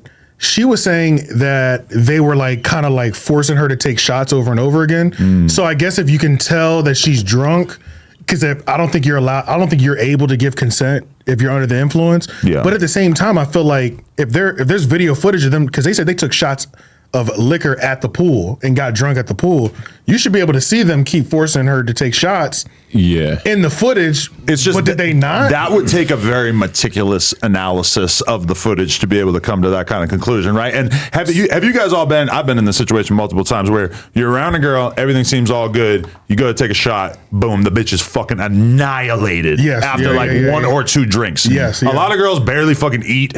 They have extremely low alcohol tolerance. You don't low iron. You look at a fucking shot. It's a towering thing of tequila. Right. You know, so I can, just to play devil's advocate, I could completely imagine a scenario in which Leaf gives this girl a shot or two, and then he's fucking a girl that he considers to be totally in on it, and he don't know that she's blacked out. Maybe, and then she wakes up later and she's like, "What the fuck happened to me?" You know? Right. Yeah, because she woke up and said that she didn't remember anything, so she's pretty much claiming blackout. But there was nothing for the police to file charges, but so she's filing civil. And one of the other things too is her lawyer is the one that is the bodyguard's lawyer in the Diddy case too. Right. So that's another thing because who Ak had attacked on stream, which could have created the idea of doing this in the first place. Ak went pretty hard. Yeah. I think the timing is kind of suspicious. When I was watching the Star Report, so this is not my theory at all. The timing of Akademiks' case, wildfire happening, and then the Diddy video dropping completely silenced the Ak case. Yes. You know what I'm saying? Yeah. And for a while there, Kendrick and Drake silenced the Diddy He got case. caught. He's been saved twice by two big stories. I don't think the Drake and the Kendrick thing he was able to telegraph, but I wouldn't put it past Act to pull a genius moving if he had anything to do with the CNN drop, because it's all a mysterious source on how CNN got it. Ack was like Puff's last op before everything came crumbling down. And I always will wonder forever for the rest of my life what would have happened if Ack went to that party in London that Puff invited him to. Yeah, that's right. That's right. He might have known that this shit was going to come crashing down. Why not kill the fucking commentator? Ack is not stupid. He knows a big story. You have to have a bigger story to kill a story. You know what I'm saying? Yeah. So, and he's been around long enough, and he got the bread to have a just nice cachet of. Nigga always talking about 20 years. He did say on his stream, look, if I go down, motherfucker, I'm bringing all you niggas with me. He said that. Which is kind of what Joe said as well. Yeah. That's essentially it. Yeah, so I'm saying, what are all y'all hoarding? You know what I'm saying? Like, I don't think I really know about any like horrible abusers that I would be able to where expose. you have something that you could just throw out if the fire's maybe on. I'm just not as tapped in. Yeah, I don't know, but it does feel like that's a certain level of like maturity that you have to reach. It's like I feel like everybody has to have a certain level of blackmail on each other. That's what it seems like all these big people have. Don't it seem like the that? higher up you get, that's what it seems like. It just makes me feel more comfortable if we both got billions and you got dirt too, because I know what I did to get it. Right, yeah. But that's like regular life. Like your friends, you know dirt on them. That's I true. can't trust That's a nigga true. until I know a little something about That's it. true. That is true. Yeah. That's a good point. We had to do something slightly grimy together Just for a me to little really something. fuck with you. Just to really bond. Yeah, that's a fact. That's a fact. Yeah, bro. So I don't know what Act gonna do. He can't be. I think he should settle. I think he's gonna settle though. He said he's gonna take it to the end, but if he gets caught being liable in this case, the criminal could come later. He was saying that. So now, one thing that the Star Report. I'm a Star Report watcher. So Act. Star said hit him up because he said he has no problem helping you. They used to work together on Everyday Struggle. So he's like, I got some advice for you. He said 15-minute phone call. I just need to tell you some shit because I fuck with you. You know, gotta pay for those consultations. Expert on this. Because Star's he's never had to pay out any legal.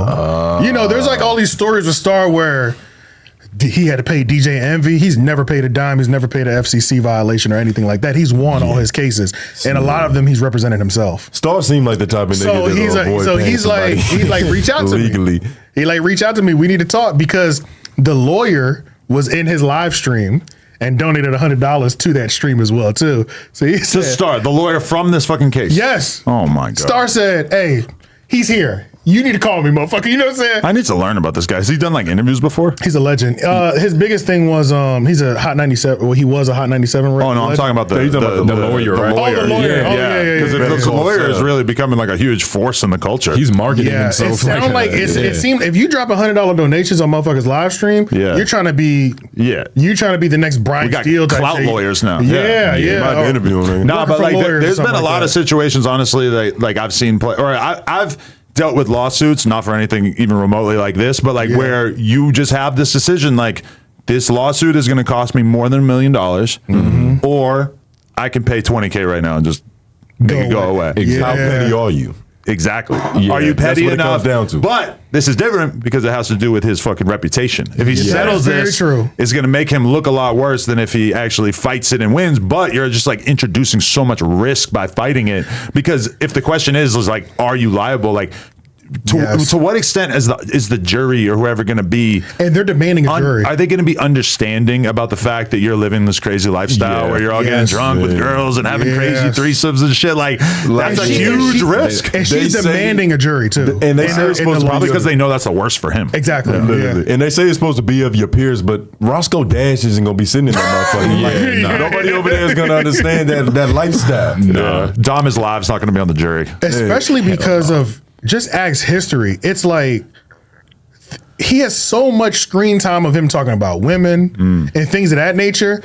The public perception, we've seen with the YSL case, it's impossible to insulate your jury. You know what I'm saying? It's literally impossible. So he has plenty of when he was on his red pill run. You know what I'm saying? You could paint him. All that is gonna go work in his, not work in his favor. Because Twitter's already done it ever since that suit came out. They're like, oh, the clip of you like pushing the girl in Miami in the club. Yeah, that's going again. Yeah. All they gotta do is post that video of him dancing to Drake with the Henny bottle. Yeah, bro. So settling it would be his best bet, honestly, because I even think, even if he takes it all the way, bro, it's gonna be so damaging once they start doing video depositions and shit like that. That goes public, bro. It's fuck, bro. It's like before you can even get to the trial, there's so much stuff that happens in a legal case that us as consumers get to look at. Shapes all the narratives. Yeah, I feel like Ak feels like he can't trust anybody, which is why he keeps getting pushed back into the arms of his ex.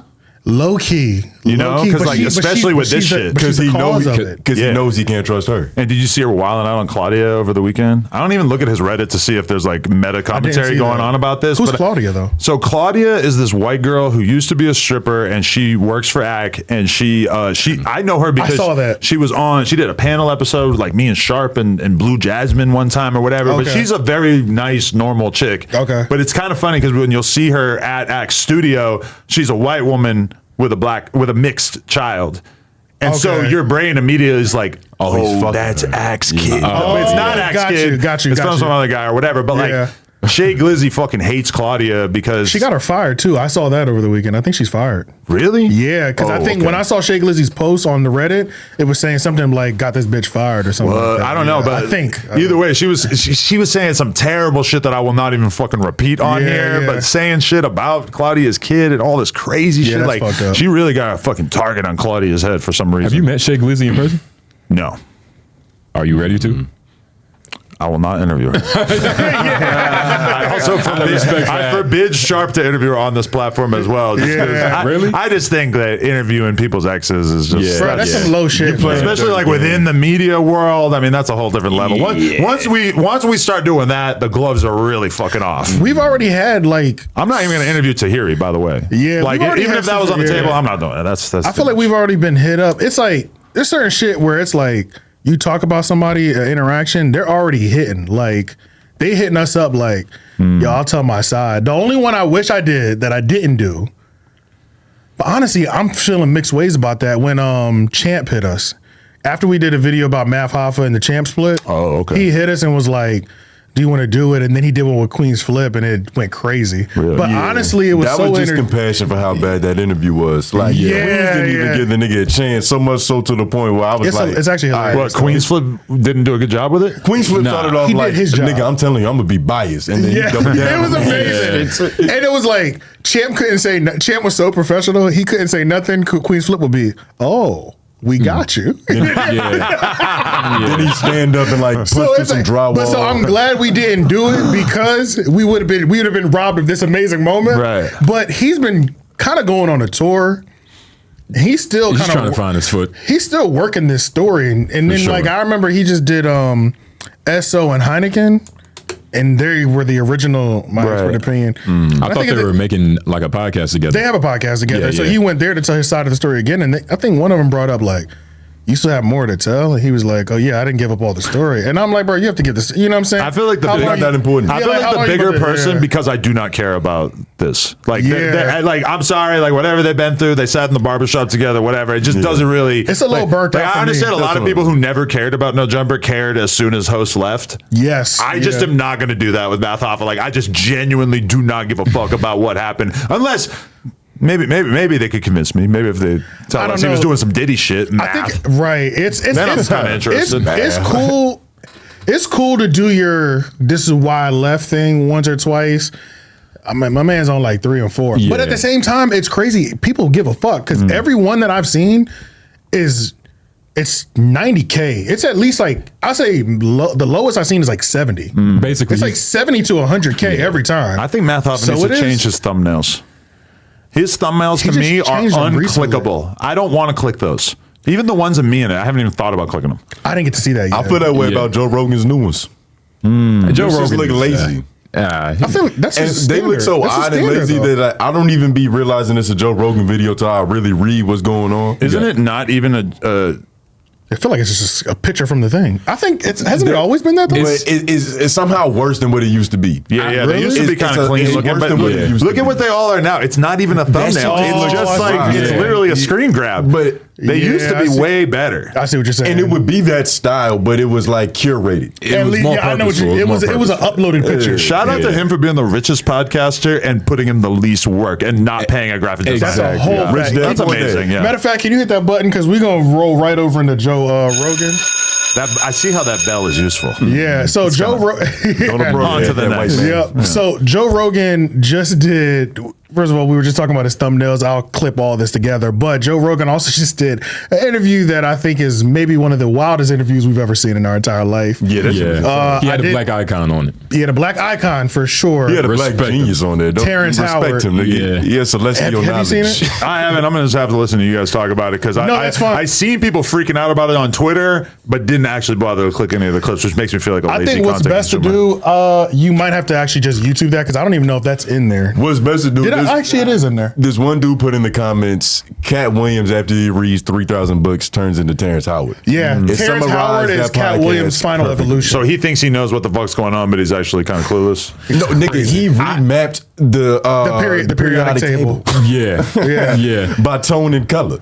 Yeah, so pretty much what we'll do, it doesn't matter where we click in this interview, it's lit. Really? It's lit, no matter what. I'm on it. But I think it's best to start from the very beginning because we could do podcast cringe. I think we should. Yeah, we could do podcast cringe, but let's just play the very beginning of the actual interview. Oh yeah, because he gets right into it. Because it's like you just need to see how it starts. Okay. Just so you know that this is consistent. Because have you heard of the mythology of Terrence Howard? Like the spree he's been on. I don't know anything about him besides he's probably an actor. He opened the Flower of Life, my fault, 15 years ago. Yeah, his third eye like literally opened 5 years ago. He's just been on a spree of knowledge of just trying to. Oh, I didn't know that. Just go around like to MIT, like real like regal places. But what's insane is that like there's like in all these cases a nigga saying a bunch of shit, and there's a slither of reality in it because he has this one patent. He allegedly made the patent for virtual reality. We're gonna start right from the beginning. So, but 16. Huh? He has like 16, but the one that like 16, is impactful, he made whatever is the precursor to virtual reality. And it's allegedly worth $7 trillion. And he was like, I didn't do nothing. He didn't get a dime of it. He didn't get a dime. Like, they tried to make him pay. We're gonna look at it. What the fuck? Okay, yeah, but we're just gonna start from the beginning, and then if you could open on another tab, Too Lazy to Try, it's got to be one of his recent ones. But you just got to see the beginning of this at least. Joe Rogan Podcast, check it out. The Joe Rogan Experience. Train by day, Joe Rogan Podcast by night, all day.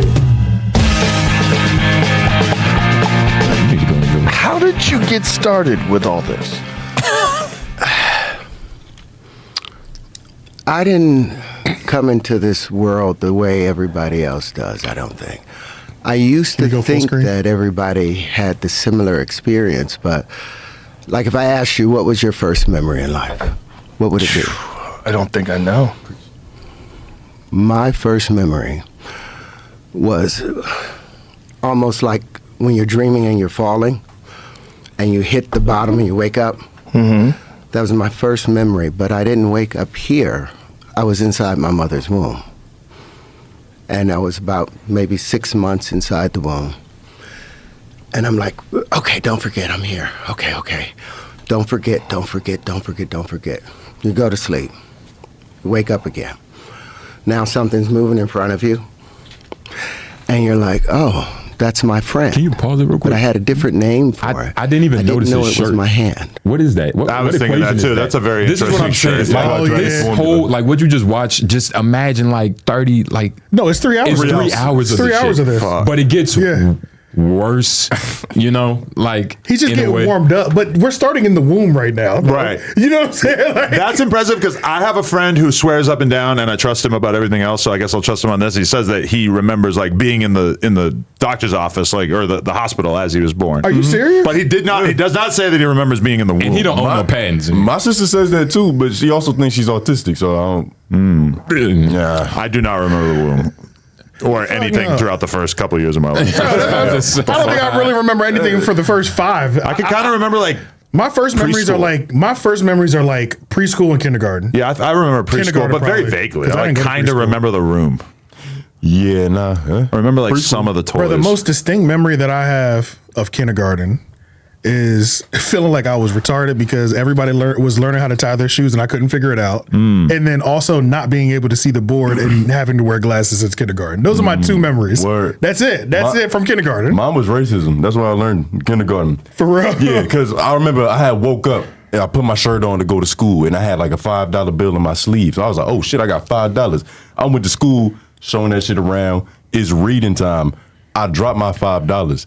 The teacher, she like, puts her foot on the $5 and takes it. I'm like, hey, bitch, that's my $5. And then so apparently my mom gets called and is like, I get blamed for stealing $5. No. What? Oh, Yeah, okay. literally. So are we slow for not being as smart as him? You know, no, I don't think Like, so. what does this mean for us? You get what I'm saying? I haven't seen it, so I don't know how smart he was attempting to be, but I get the idea that it's probably According to not him, something I would find that impressive. Bro, but my biggest thing too with him is like, with people like this in general, I just be like, what are you trying to tell me though? Like, why does that matter? You know what I'm saying? Like, you caught up on the periodic table, these frequencies and shit like that. It's really like the Bible. Like he's just going around trying to bless people with knowledge, but it's too much. You know what I mean? And I don't even think he fully understands it. But sometimes talking like that will give people the impression that you're smarter than you are. Yeah. You know, hey, can you just click like the name, the channel name of the second post? That's what he's trying to get to. Yep. I'm guessing your boy Too Lazy to Try did a video about this. Yep. No, don't click it. Click the channel. Right there. Yeah. Yeah. Too Lazy to Try, man. This is another YouTube legend. He does a lot of comedy mashups. Go to videos or just keep scrolling Did you say down. Too Lazy to Try had the video or was it Podcast Cringe. Podcast Yeah, Cringe. I'm yeah. sorry. Oh, okay. Podcast Cringe. Yeah, nah, he went through, he clipped up some good moments, but allegedly, he might actually be smart. Because you can't just make the precursor for virtual reality without knowing something. I feel like the people I've seen talking about it on Twitter seem like they weren't fully admonishing him as an idiot, which probably to me makes me feel like it's not totally ridiculous. That's how it is. There's always a slither of credibility surrounded by maybe But Twitter is always lining up to expose a fake intelligentsia. Yeah, you know? that is true. And the idea with this nigga is that the method of science that we use now is, you know, the gentrified version. But the real version, the ancient knowledge, is more, you know, spiritualistic. Might be too hard. It's hard to the biggest scope of the picture. Yeah, let's watch a little bit of this podcast cringe. It's hard to say, but you probably caught at the end there that Terrance doesn't believe gravity is real. He has an alternative theory that electricity is the force that creates gravity. Now, like almost every theory he discussed on the podcast, he provided almost no proof of it. But like I said earlier, he has around 100 registered patents, and one of his patents was apparently the origin of virtual and augmented realities, which he believes was stolen by the biggest companies in the world to create their own VR technology. Now, this one is actually pretty convincing. You want to know what my first patent was? The entire AR, VR world was built off of my first patent that was abandoned because I paid $260,000 for the worldwide patent, but then my agents kept, my lawyers kept sending me these maintenance fees and annuities, and I'm like, these folks are just trying to shake me down. I'm not going to pay this. And look at all the companies, and if you look at the patent, these companies have all earned, they have multi-billion-dollar companies they've built off of my patent. Just roll through. Sony, Microsoft, Amazon, Hewlett Packard. Yeah. Keep going, keep going, keep going. These are all the companies. IBM, and it's still making money. This patent has earned over $7 trillion. But this is proof that my stuff is legit. So Jamie actually pulled up the details of his VR patent, and it was basically an input-output concept design for virtual reality to be controlled by users in remote locations, all feeding from at least one server via their own control unit and digital processor, which works by transmitting instructions by detecting the viewer's position. Now, here's the interesting part. All those companies that were listed in the previous clip that they were going through had all cited his patent in their own VR patents. How relevant his patent was to their own products and concept designs is another question, but that's something you can actually look up for yourself and confirm. And that's usually how these things go, right? These theories are clouded. The nigga's a genius. That was pretty efficient. Like I appreciate any content creator that's going to actually fact check this shit. Yeah, because that's what's really needed. Especially like that Cat Williams thing. There was so much bullshit in that thing. So much fluff. Yeah. Because that's the first thing that was going through my mind is like, what are the fucking odds that this dude actually like is getting it right? Yeah, exactly. I'm willing to give him all kinds of leeway to think like I'm sure he's done some great things in his life, but like I don't know. In his life, he played a pimp, nigga. I don't know. He looks familiar, but I don't really know his full list. You don't know? I don't know. Hard out here for a pimp. You never seen Empire? What? Empire, that show about the. Oh yeah, I did. I watched like a few episodes. You only know gang members. That sucks. I don't really be watching TV like that. This Terrance, he's our legend, right? Okay, legend. But nah, he's a genius too. But nah, that's kind of crazy. All right, well, I take back my jokes. They owe you at least $1 trillion. The niggas are legitimate. He's legitimate. They owe you at least $1 trillion. But it is kind of weird. And he hasn't been acting. I don't know how to advocate for that for anybody. You know he what I'm hasn't saying? been acting that much too. So it's like I think he's really trying to make a change. You know, what I mean? He's trying to become a guru. I think he's doing the MIT program, nigga. Yeah, nah, he even looks a little kind of deranged. But shout out to Terrance Howard. Yeah, smarter than everybody here. Black legend. You're not doing nothing on the side. Yeah, I don't even understand what you're saying that he did. You're saying he was in Hustle and Flow. I remember. I never watched like breakdancing movies when I was a kid. So what? This is not a breakdance. It wasn't. God. I never spin around on the cardboard boxes or anything. We've been up talking about Shadows. Goodness gracious. He definitely has not seen Shadows. I remember wanting to see Shadows a lot because diplomats used to talk about them a lot. You said breakdancing. You talking about kidding? Breakdancing. You talking house party? They weren't breakdancing. All right. Wrong era. Can you hit that bell for me, man? All right, Raw Talk had Sneako and Myron from Fresh and Fit podcast on. And, you know, these two, for me, Sneako and Myron, it's just weird watching two men that are banned on YouTube operate throughout content But creators. Fresh and Fit's not banned. They're just demonetized. Yeah, that's true. Sneako was banned. They're just demonetized. But still, they got the same energy though. You know what I mean? The nomads. They're nomads. It's like they're nomads from the money. It seems like, you know what I'm saying. It's just so weird because Sneako's like moving with the energy of like, I guess he wants us to advocate for him, but nobody is like, we're not risking nothing for this. You know what I'm saying? He does have the energy that like he wants some people to feel bad for him, right? sometimes. And it's hard to because he changes his conviction so fast, bruh. He's always on some new shit every month. It's like he read a different book. I hung out with him in Brooklyn like 2 years ago, and he was like basically a normal person. And now I see him with his wife with the burqa on, and he's like making her write her thoughts on a whiteboard. For real? Yeah. He's like playing into like the worst cliches of like the strictest Muslim men on earth, and I can't really tell if it's like he's doing it for attention or he's doing it because this actually is like his new worldview. It's always attention for him, I think. But even off camera, you seeing like in everyday life, this is some real shit. I don't know, because when I hung out with him in Brooklyn 2 years ago, he was fucking normal. Was he streaming though, or was he? And we did a stream that night. You can go watch the stream, and it was like. He was challenging me on the porn stuff, and he was challenging me on like whatever, but it wasn't like it was so nothing in comparison to where he's at now. Oh yeah, for sure. And if you go back a few years before, like I've seen the Sneako documentaries back in the day, but like he was a mega normie content creator for a while. He was, bro. When he was doing just the regular 1 minute podcast, the Subway joint. Yeah, the Subway. Yeah, Sneako been popping for a minute. He was popping for a minute, but I probably seen him like 6 months ago or 8 months ago at a party, and y'all wasn't fucking. And I said what up to him, and he vibed me like I'm like, oh, like we've hung out in real life, and you're gonna act funny to me because of like the internet, I guess. But I don't know what the fuck I said about him. I'm sure I said shit that probably pissed him off. But I lack the ability to recall anything I've said about almost anyone. So it's like kind of. I don't know. I need you to tell me. And like, tell me what I said. You think he would give you that grace because like that isn't that what who was it, Kai? Like, isn't that what they tried to do to him exactly when he was at that fight? They ignored him at the fight completely. They I was like, well, we have Sneako's new place. Nobody's fucking with you, bro. It's just what it comes down to. Sneako just trying to cut out all the fat in his diet. But also, one of the interesting things that was in here is if you pull up just the full interview on that Raw Talk, Myron got issues with Schulz still. Oh yeah, he'd stay violent. What's that?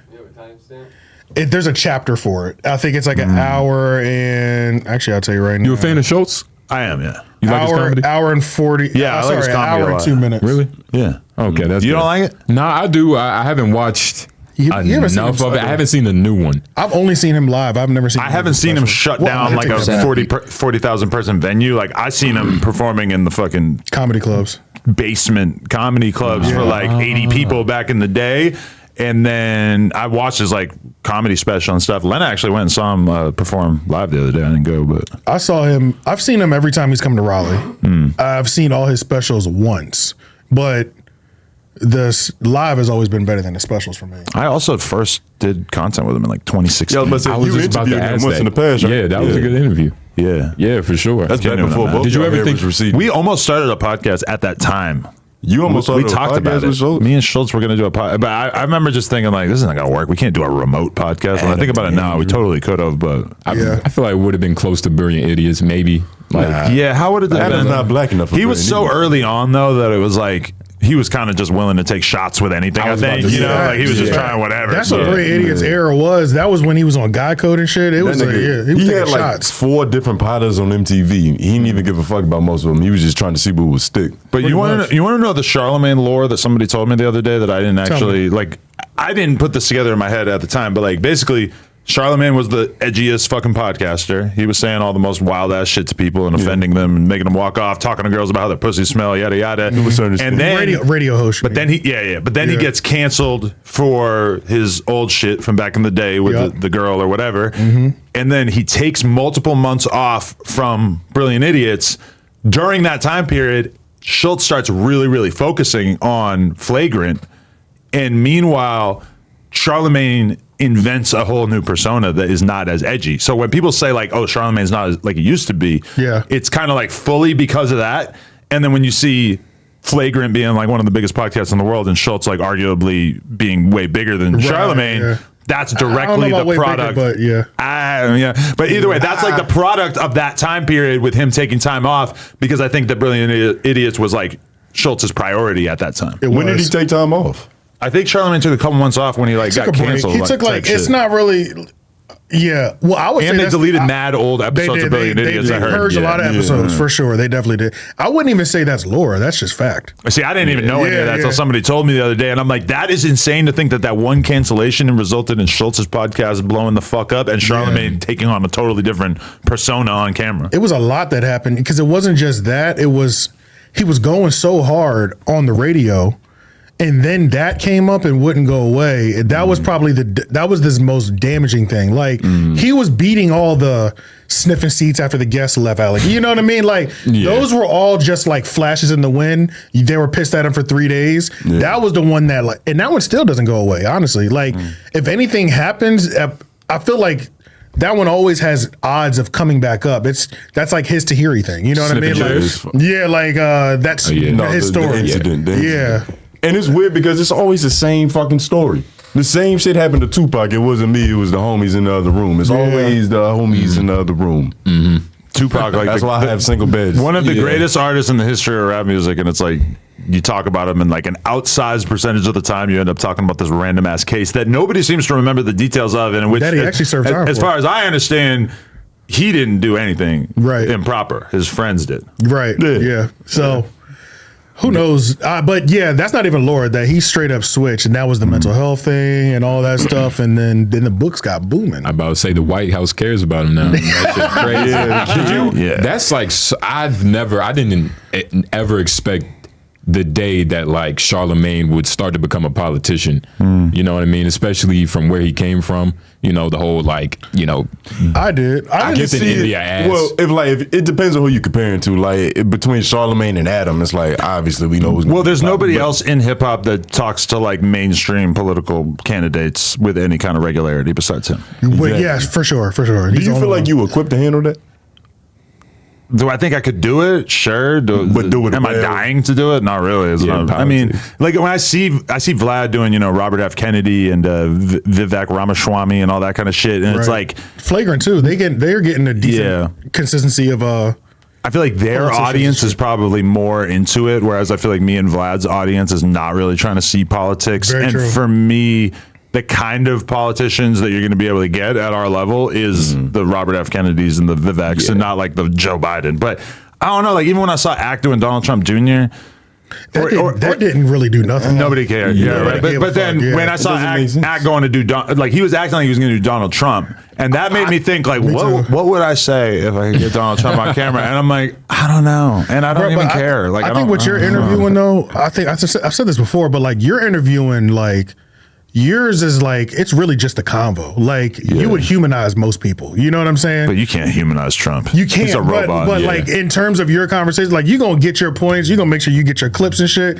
But overall, you're still just having a pretty regular conversation. I just think when I saw the Nelk Boys interview Trump, and it's like they're asking him like basically like normie questions, and then he's talking about the debt, and he's talking about China. Yeah. It's like these motherfuckers don't know anything about the national debt or China. I'm not equipped to respond to Trump in general too if he starts talking about how China's going to take over. Right. I don't know what the fuck to say. This is your thing. This is what you do all day. But that's the thing with the Nelk Boys podcast is like you're not going there for a good interview. It's like they're clouded up. They're not good at interviewing people. It's just you're just there for the vibe. You know what I'm saying? Like, by a happy dad cam. Yeah, and that's I would say they've just rebuilt the vibe too, because like when Bradley wasn't there, it's like it's got to be Bradley, Steiny, and Kyle. It has to be those three because it's like for me at least. You know what I'm saying? Because I feel like Bradley brings the most realistic perspective. Steiny is he's my favorite because he's just like you like to pick on him. He's fucking hilarious. You know what I'm saying? And then Kyle is just. They're facilitating shit just to giggle in the background. You know what I'm saying? When I interviewed, or when Bradley interviewed me, I asked him about that, and he was basically like, yeah, like they just stopped calling me. Yeah, but then he came back, but then I feel like they haven't really dropped as crazy. Oh, really? Yeah, they've kind of slowed down their pace of dropping this year. The Nelk Boys. The Nelk Boys have, I feel like. They've also expanded the brand. But they don't do the YouTube shit anymore, like the YouTube videos, which to me is kind of a disappointment. So maybe they haven't. They kind of like replaced the YouTube videos with dropping the podcast, and then now it feels like they're not dropping that much of either. I didn't realize that, but they've also expanded out too because Yachty's podcast is under the Full Send brand. So. And they're obviously killing it regardless, but it's like I hate to see that happen to content creators because it's like happened to Logan Paul at a certain point where like he was vlogging all the fucking time, Phage Banks vlogging all the time. At a certain point, money like you're already mega famous, you already have a fan base, you already have a product you're pushing, whatever. And at a certain point, you don't give a fuck about the money from making YouTube videos or whatever. So dudes just stop doing it. Yeah. To me, that's kind of disappointing because I always looked at Nelk as the dope thing about them was that they put out these really like polished 20-30 minute videos that had all kinds of different scenes, and all of a sudden there's a prank, and then you know, and like I found that enjoyable. I like watching like highly produced YouTube content by guys like that. But then when they start doing podcasts, it's like I'll watch it if it's like a guest that I like can't believe that you got. Exactly. But I'm not like gonna tune in like that. Just for that. But you're not my ideal person to watch interview people. No offense to them. But you know what else they've also cultivated though? They might not be your ideal, but I'm gonna get every MMA. I'm gonna get every MMA celebrity. Hulk Hogan. Like they're gonna get like the people that don't go to nobody else's shit. Yeah. But they'll go there. So it's like that's the trade-off. They force us to become consumers almost. But you know what I'm saying? Which is it.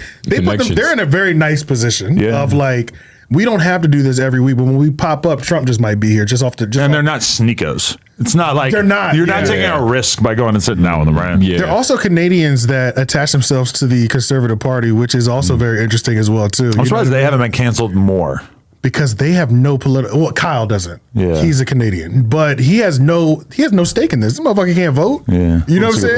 You know what I'm saying? It's not even a problem. They're the best marketing. The fans are frat boys. Like, who's gonna try to cancel that audience? But if they were standing Joe Biden, I mean, like, their fan base doesn't want to see that like, at all. If anything, them backing Trump early on was kind of like a bold thing for them to do, but now it's like the most common sense thing. Like I am going to vote for Joe Biden. Yeah, I'm not talking about it. I know nobody wants to hear this, but it's also based on like Donald Trump's aura. Like it's just like I don't even think it was just the Trump. It was also the Dana White thing. Those are two.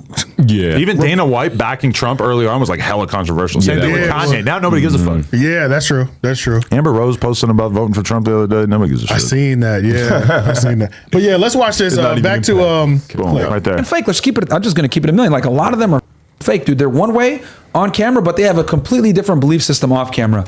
And I get it, but that's where we're going. Like when Andrew Schulz pulled that shit, I was like shocked. I was like, what the f is this, dude? You're over here trying to virtue signal now and cape for black women when it's like, aren't you a comedian? Like you don't understand. I like Andrew. Yeah. Lost a lot of respect for him after that. Shit down. Then he freaked out on my guy for taking a clip from his thing. Like I asked him, hey, can we use clips? And he was like, yeah, sure, no problem. And then we like to take a clip from that interview, put it on our channel. He fucking calls one of my clippers and freaks out on it. I was like, what is this? Like I was like, wow, this guy's a. Wait, someone took a clip from his podcast? Yeah, so I asked, hey, is it cool? Bleeping swears out an hour in. Channel? Painful. We pulled a clip. It was like 20, 30 minutes long. Say yes. Yeah, he said it was okay. Yeah. Right? And my guy pulls a clip from the interview. It was like a 2-3 hour long interview, whatever. And we pulled the clip, we put it in there, right? And you have to put the clip kind of as an entirety so it makes sense. It's like 20, 30 minutes long. I forget how long it was. But either way, like he calls me clipper freaking out. And I was like, what the I lost a bunch of respect. Like he calls him like freaking out, like or sending him like the super rude, long, angry text. And I was like, what the because like my thing is like whenever someone comes on my podcast, they want to use clips or whatever. I always tell them, sure, man, you know, try not to put the whole thing there, but you know, go ahead, clip away, like whatever you want. Like I always share content with people. I mean, no, you came to our studio, you filmed our thing. I didn't touch it. I gave it to you in full. Yeah, and then we pulled clips from it before. Like, yeah, I'm totally cool with that. And if someone like does an interview on our thing and it's for their channel, I give it to them exclusive. You take it, and then we can pull clips from it before. But like when he freaked out, I was like, "What the is this?" When it comes to celebrities, people are starting to wake up. Yeah, I don't give a fuck what Sneako got to say. Shout Bush. It annoys me that he had to tell that story twice because Bradley wasn't paying attention. Right. Hashtag bad podcast. I was about to say the fucking juiced up brain. All right, so like two things. Myron sounds dumb as shit, kind of, because he was mad. Oh, really? Yeah, because he said, so what are you now? You're capable for black women now? It's like, bro, you were calling black women night riders and that you don't fuck with it. Like, cut it out. Like, a person can be like, that's probably fucked up. But him saying why he doesn't like Andrew Schulz, like that's a small percentage of it. He doesn't get along with him because he felt like they ambushed him when they did the podcast and they were basically fucked up to him and then they talked shit about him afterwards. That's why he actually doesn't like him. The fact that he bitched about the clipping is like a relatively minor factor. The clipping thing is actually interesting though, because that's the second time that's happened. Because if you remember his interview with the Noblez, there was a moment when both of these podcasts have similar stories. We shot the podcast. It sounds like this is how it sounds like. Andrew reached out to them and said that wasn't a good podcast. We shouldn't do it. We shouldn't put it out. Myron, in his case, said, no, put it out. He's like, are you sure your audience might view a certain way? No, definitely put it out. They drop it, they get dragged. And then they also agree with the dragging because they were doing the dragging. In the Nunk Boy situation, Andrew told them, don't put it out because it wasn't good. We'll redo it another time, maybe when Bradley's there or something like that. So they held it. But then a year later or months later, they brought up that episode is the only one that's never been put out. And then Schulz take the position on flagrant of, release the pod. Like, I never told you to hold it anyway. So that whole, even though the clipping thing is a minor thing, that is something that's happened before where Andrew might have had something with a back-end editor or how we released this and something on the back end as well. I would never go on somebody else's podcast and then want to take clips and then put them on my podcast, but maybe that's just me having like a lot of stuff coming out in the first place. But I see that like Destiny goes on Fresh and Fit and then Destiny's running clips from the Fresh and Fit episode. It's just like, I don't know, that just it feels like you should just have it. I see what you're saying. Typically, but you know, everybody has a different approach. I feel like for Destiny, it does make more sense for Destiny. Well, and it's also like if I'm gonna fly to Miami and get a hotel room and do all this shit, well, maybe if I can make $1,000 or $2 off YouTube, that justifies the. And also, you do want to get your content out to more people and shit. So really, that is like a good look for Fresh and Fit to be able to get exposed to more people on Destiny shit at a certain point. Yeah, because I think when Destiny does it, it makes the most sense. I feel like because he'll give us his clipper guy. But if he does a no Jumepr interview, it'll be 1 or 2 clips on his page. But you still have to get the bulk of it here. You know what I'm saying? True. But shit, I mean, if it was Myron's case, I'm like, give me that shit anyway. You ain't monetizing it on YouTube. Yeah, nah, you can't get paid. Somebody might as well make $1 off of it. It's funny though, like being friends with Myron, because it's like when you talk to him, like if you mention Andrew Schulz or you mention Abba and Preach and shit, like he lets you know, like I don't fuck. I really don't fuck with him. Like I don't even fuck with the fact that you fuck with him. For real. but anyone he hates, he really hates. But he ducking fades too though. He's ducking Preach's fade though. Oh yeah, for sure. Probably, like listen, you know, he can wolf and bark all he want, but he called him out to a fade. Preach said, "I'll fly in. What's up?" Yeah. And all of a sudden, I'm not fighting you. I'm not a fighter. Yeah, come on, bro. So and did they name the baby? Apparently, she's not pregnant anymore. Yeah. I seen her on whatever. I seen a couple clips of her on whatever, and she like walked out and shit because they were like antagonizing the fuck out of her. Which now whatever and Fresh and Fit are cool again because they were like on bad terms for a while. There. I don't know exactly how that played out. Are you still cool with whatever? I guess it was really never his issue. Yeah, I mean, I'm cool, but I also am not really trying to drive 3 hours up there to go sit around for 6 hours on the podcast with a bunch of random women. Yeah, true. Yeah, I've done it a couple of times now, and I feel like I've reached my threshold. Yeah, true. You've done the extreme version of it. Yeah, and I did the walkout version, which was exhilarating. Yeah.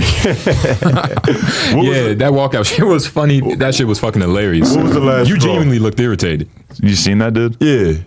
Just the way he looks. So why'd you even sign up to do this shit? Because they had already. I found out moments. Not to mention, I was preparing to debate porn should be illegal with what's his name. There's somebody. Yeah, I was about to debate the topic of porn should be illegal. I forget who the fuck it was. Some conservative guy, Charlie Kirk. Who like is a pretty big name in the conservative world. Honestly, probably a really bad idea for me to try to debate him, given that I'm not a professional debater. But I'm like studying for hours and hours and hours leading up to it, listening to him talk about it, trying to research as many I'm listening to all these debates, trying to get ready to fucking do battle with this fool. Right. He texts me like 3 minutes before I show up, like, yo, Charlie Kirk bailed. I'm like, fuck, I guess I'll do it anyway. Yeah. Then I walk in and I see this fucking loser, and I'm like, oh god. But so the question is did he plan all that?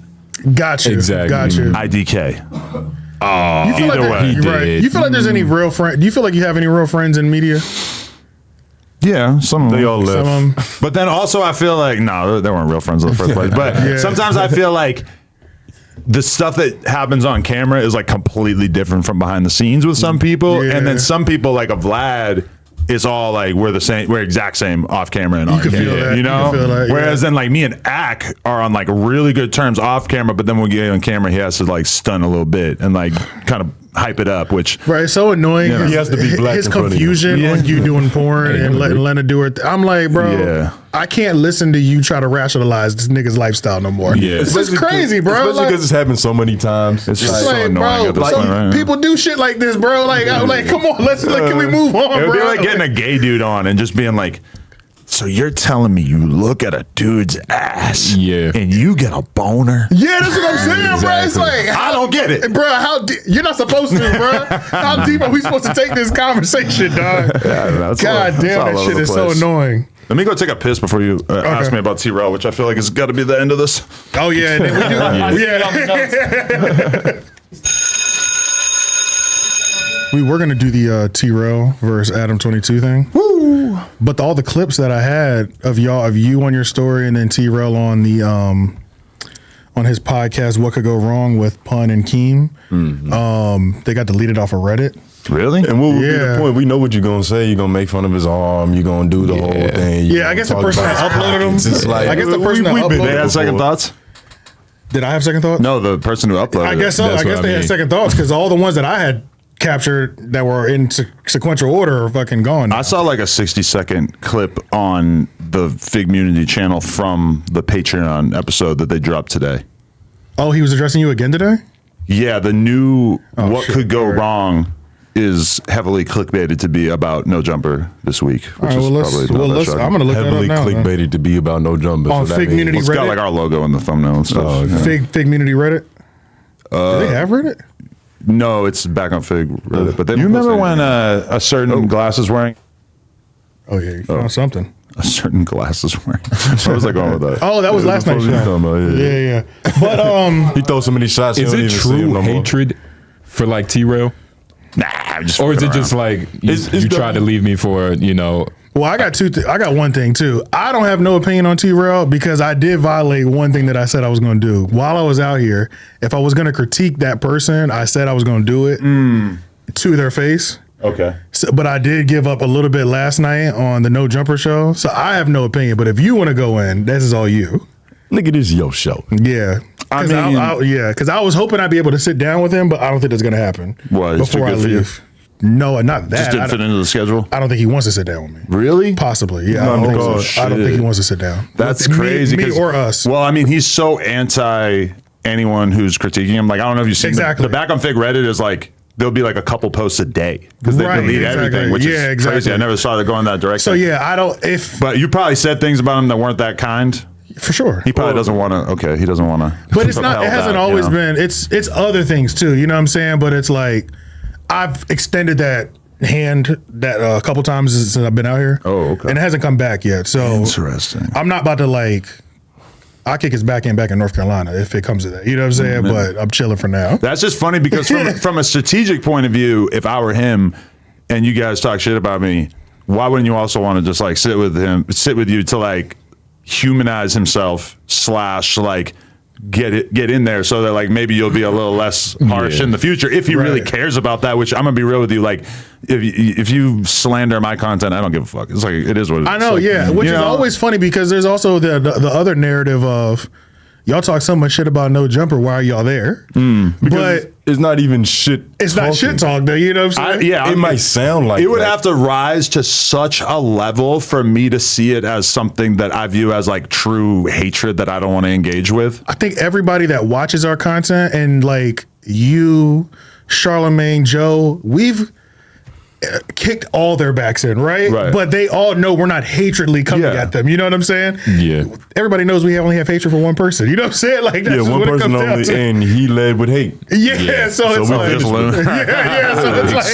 it's like it's been very clear how we've kept the energy. So yeah, like even for our people, like y'all kick their backs and why are you up there? Well, okay. We're gonna address that in the office hours, right? We are. The clip that I saw though of him talking about me today, like from that podcast, though, it just really felt like his confidence was like so shattered. He blames me for his community turning against him. Like he thinks that is my doing. Really? Like I was somehow single-handedly able to cut his like live viewer count down to 25% of what it was a year ago. I don't know how to do that. If I could do that, I would definitely do that. Oh damn! I don't know how to make your live viewer count go down. I don't know how to make your fucking fan base turn against you, bro. That is all your own doing. Is like my thing about it is like he needs to be real with himself, and it feels like a combination of me shitting on him and the fans turning on him has like made him into the worst possible version of himself, which is also the version that is the least likely to convert people into being fans of him, either new fans or bringing back the old ones. And it's like they used to do 100K on every episode, and now like they got 100 and something K with Brick Baby. But besides that, like if it's not no Jumepr related, like they just have completely failed. They're like carving out their own niche. They're not hitting that 100 anymore, but they are clearing like 75, 80 though. You know, it's like almost like a mean 50 ball. Yeah, it's like almost 100. It's not like, well, I guess if you count it from where they was at, Bo. Yeah, everybody can go. But damn, so yeah, he was blaming you for him losing it. Now, one thing, like when we talked about on the No Jumepr show, saying how he like silenced his Reddit. You low-key did that too with your own Reddit though. Okay, this is one thing I've learned from Destiny is that there are certain narratives that are too toxic, too implausible, too crazy for you to allow in your Reddit. Like your Reddit just cannot be like 100% free speech, because what if your Reddit gets taken over by like flat earth truthers? At a certain point, if every single thread is turning into like people talking about how the earth is flat, it's going to suck, right? So from my perspective, it's like extreme untrue allegations about anybody on the staff is the kind of thing that we definitely intervene in. And that's one thing that has been annoying as fuck to deal with, is like seeing somebody like AD say like, oh, people were posting pictures of my kids and they were being left up in the Reddit. I know myself personally, we could easily go through my history as a Reddit mod and find like many dozens or hundreds of times that I personally removed shit about AD's kids. So it is kind of annoying to hear that, because like he knows deep down inside that if he did see something of his kids on the Reddit, that it was probably gone within an hour or two, right? So that there is stuff that's too foul for you to have in the Reddit. It's just that T-Rel's threshold for what's too foul seems to include like almost any commentary or criticism, unless it's straight up propaganda, straight up like I love everything you do. Then he's not cool with it, which is a crazy move that I've never seen anybody do. I will agree that your threshold of what is criticism and what is over the line is definitely different. And I didn't see like people's children's during the AD and T-Rel era on there, but there would still be things, even if it wasn't like maybe AD's child posted on Reddit, y'all would let them post like their girls and things of that nature. No, we would take that shit down for sure. Even if it wasn't, there would be y'all allowed more narratives to be spun about them. and almost none to be spun about y'all. Like, even if they were jokes would be able to survive on everybody else, but you, Josh, and other people like that. But I feel like if you look through our Reddit, there's a ton of legitimate criticism of us. But there was still selective criticism too. Like, outside of, we all agree of the whole don't post my child, don't post my family and things like that. But it was still selective there was still selective things in terms of like who gets to get joked on or who gets to get dragged this week. Like the one who time never gets to get dragged ever. The one thing I'll admit that I overdid it with in terms of banning people is when the Housephone situation initially went down. Yeah. I definitely banned people because at first I thought that the opinion that I like intentionally exposed him, I viewed that as like such a fringe opinion that I was just like, if you're saying that, I'm just gonna fucking block you because that is to me so crazy. That ended up being like a huge percentage of the people were going with that opinion at that time, whether they like sincerely believed it or whether they just like thought it was so much fun to believe it that they were just gonna roll with it. That I regret because it's like, you only want to, like, for instance, during the Lena and Jason Love era, I didn't ban one single person for talking about that shit. Because it's just like, how could I possibly think that I'm going to control this narrative? Yeah, you know, this is just the most basic thing that's going to get discussed here. I didn't realize that the Housephone thing, I probably should have like used that same mentality towards that of like, this is such a hot topic. I'm just going to let people say whatever the fuck they want, no matter how bad it makes me look, you know? Yeah, man. So, I guess that's it. I mean, did they have anything else that you saw in that clip that they were kind of addressing? I literally only saw like 60 seconds of it. But the funny thing about it to me is like I put a screen recording on my Instagram story, but like when you go through, every comment is shut the fuck up about no Jumepr. This is insane. How the fuck are you guys still having the same conversation over and over? Or B, you are insane if you think that we are going to pay for this on Patreon to see it a week in advance. You know, so like it's pretty statements. For me, it is a glorious thing to see like on a 100% negative comment section, especially just because the clip that I saw was like, it was basically Terrell saying that I'm a bad interviewer and that he does better interviews and that my interviews are just intended to like get salacious clips and shit like that. When anybody who's ever watched one of my interviews knows that you've got like a 2-hour block of deep conversation, and then yes, I will get those fucking clips. I will ask you about the crazy shit. But the difference between me and Terrell is that Terrell will sit down with somebody and like hammer a question over and over and over that they're obviously not comfortable with. And I know of multiple people that he's basically like burnt his bridge with by basically just like exposing what a shameless clout chaser he is and like how he's just has no social graces. I thought that was nasty what he did with. Yeah, that was disgusting. I'm taking that out. I'm taking that out. For real? Oh, but you thought it was nasty. I did. But I thought it was nasty. What was I about to say? But do you like that? What could go wrong podcast? I only seen a couple clips, but I feel like I like anything that Terrell does in which he's creating more content, because the more content that he makes, the more blown out he is and the more it gets exposed to the fan base that he don't really have any talent. So like I want him doing 8-hour streams a day. As his op. Do 8 hours a day. Okay. Let's speed run this process. Because by the end of this, there ain't gonna be too many people left. How long do you think he got? Oh, I think it's already over. But I mean, I feel like his view count is like quickly like getting to the point where he's basically like on par with a bunch of like regular ass day in, day out YouTube streamers in LA. Like he's kind of like reaching this like mediocre level like very quickly. I feel like you're being hard on him because that's what people hard because he was my best pupil at a certain point, and to see him like he leaves, and I felt like under my tutelage he was doing great. There was a huge amount of excitement. He made Danny Mullen bearable. Thank you. Yes. Like, let's be real, impossible to imagine. Yes, but literally, like, bro. But like he was like everybody's favorite at a certain point, and to see him now in a situation where that just is clear, like nobody would say that. It's like as his op. That's great. That's exactly what I want to see. Where the fuck is Danny Mullen? Hey, why you fuck his girl? That was a joke. Oh, you didn't do it? He's like friends with her and he head fucked her. Okay. But like the idea that I was like fucking his girlfriend was I was like, boy, y'all don't. No, but the crazy shit about, that. So that girl, I've been knowing her for a minute. She was on the No Jumper Patreon like a couple years before that and everything. It's this girl, Holly Day. And she's like fully doing the porn star thing. She's fully in it. She sounds cool. Out, and she was dope. She's from Australia. She's super pretty. She fucking comes in and does that scene with me and Danny and stuff. She's licking my butthole. She's doing the whole 9 yards. Within like a week or two, she changed her fucking name on Instagram, unfollowed every single porn star. Oh, she changed and is not doing porn anymore. Took the OnlyFans out of her bio. So I don't know. Something about licking my butthole made her decide this porn thing wasn't for her. Holy shit! And she's just out here trying to be a model or something. I think. God damn. Damn. I got that kind of butthole. Yeah, that's what you like. You're a rock bottom, dirty butthole. Are you like a prize? Like that almost sounds like an L on your like dropping dick off resume. You know what I'm saying? Like, yeah, you made a bitch get like, yeah, you made her change her life. I'll send you a trial. You can watch the scene. No, I'm good. Good. I've accidentally seen it. I've accidentally seen enough on Twitter. You know what I'm saying? Shout out Holly. I want you to come back in the game. It's crazy too, because like right before that, she told me she was gonna get a BBL boob job. Oh, she was fully committed to that. Like she's like, no, I'm gonna be a model. Is she married or anything like that? Maybe she found a man and got settled down or something. Maybe it was fucking Danny Mullen and me. How many bitches have you fucked pre and post op surgery? What surgery?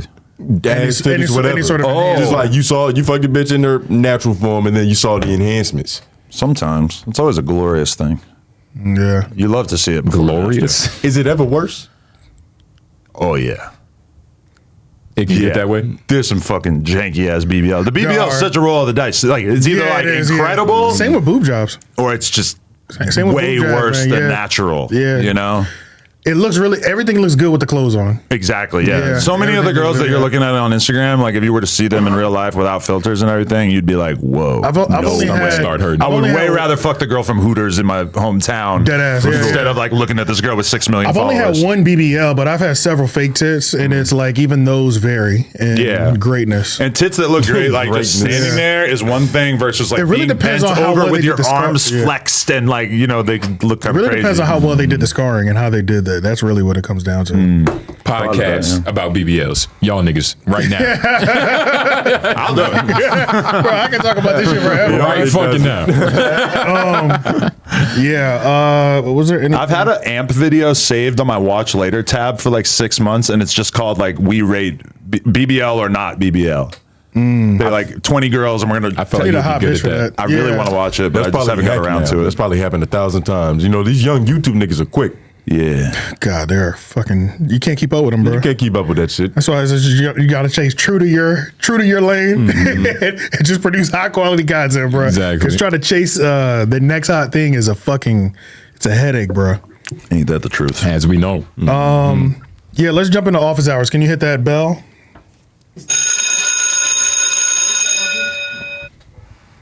Oh, office hours. Yeah, it's a segment of the show. Sorry, the funny part is that you do that at home too. I don't do that at home. We're in the new store. Yeah, that's funny. You do that all the time. Yeah, I'll accept it in LA. But yeah, office hours, the segment of the show where, you know, we read, kind of get to know y'all a little bit better. You know what I mean? Read y'all comments about, you know, what we talked about, different shows, different podcasts. You know what I mean?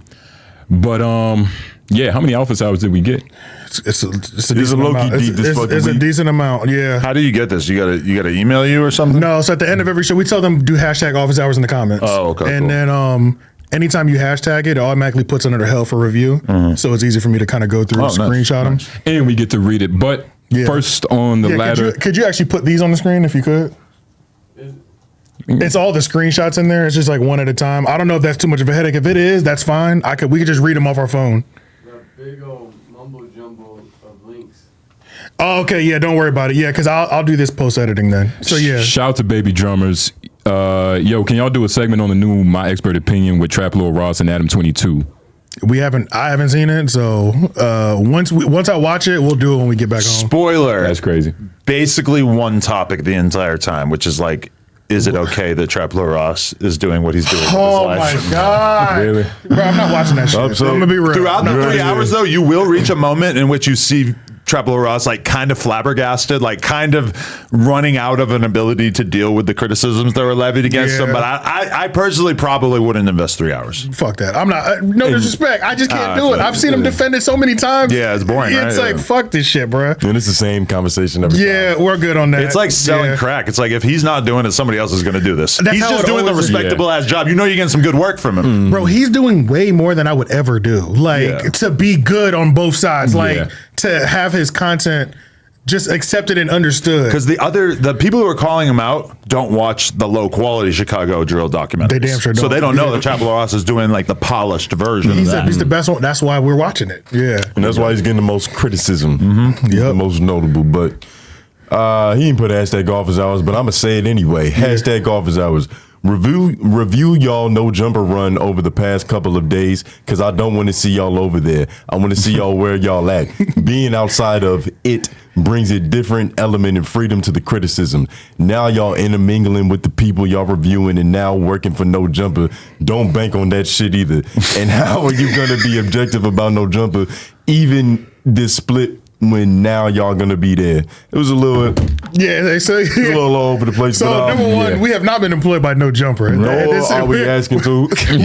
we're on a networking trip right now. We out here meeting people, shaking hands, doing content. Like, we just out here floating around. Like, Menace Material is still Menace Material. And I'm not gonna be micromanaging your takes on No Jumper in the future either. So it's like you're not gonna get any like strongly worded text messages like, "How dare you say you don't like Sharp's hair? How dare and I you?" think it's like we were talking about it earlier, bro. It's like the way we've done content. I am still hesitant on intermingling too much with certain people.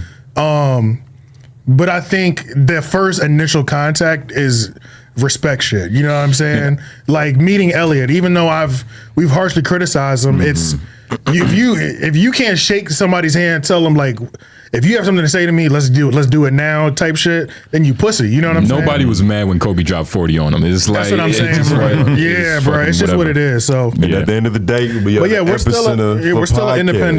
still an independent organization. The only thing you should be cautious of is just like dudes who seem like they're befriending you just because they want to like mute future criticism. But I'm gonna be real with you. There's so many people making content about rap at this point that it's like, how worried could I be about your take when if you have a harsh take about me or something I do, odds are there's like 50 other like relatively well-known people that are going to probably be saying something similar. So it's like it feels like an impossible task to be trying to silence people. But I think that people they will either try to befriend us or be on our side.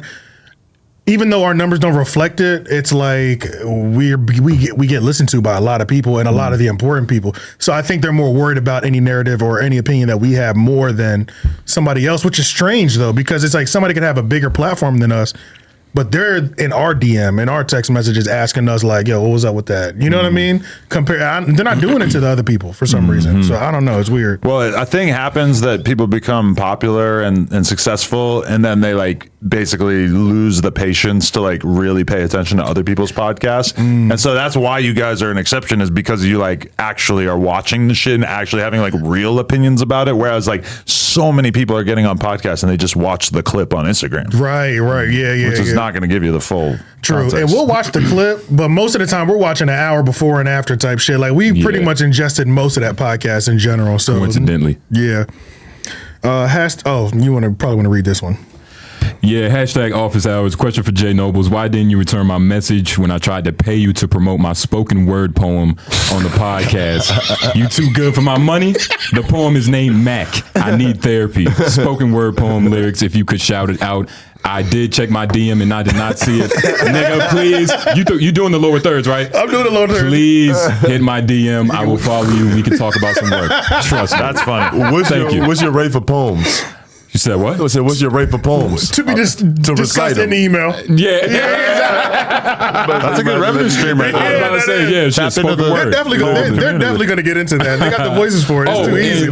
I was about to say, for all the new listeners, for those of you who are new, we do voiceovers with comedians. We do a couple different things. Everything except corn. You ever go to a poetry meeting or a poetry reading? Yeah, I have. I knew somebody who did one.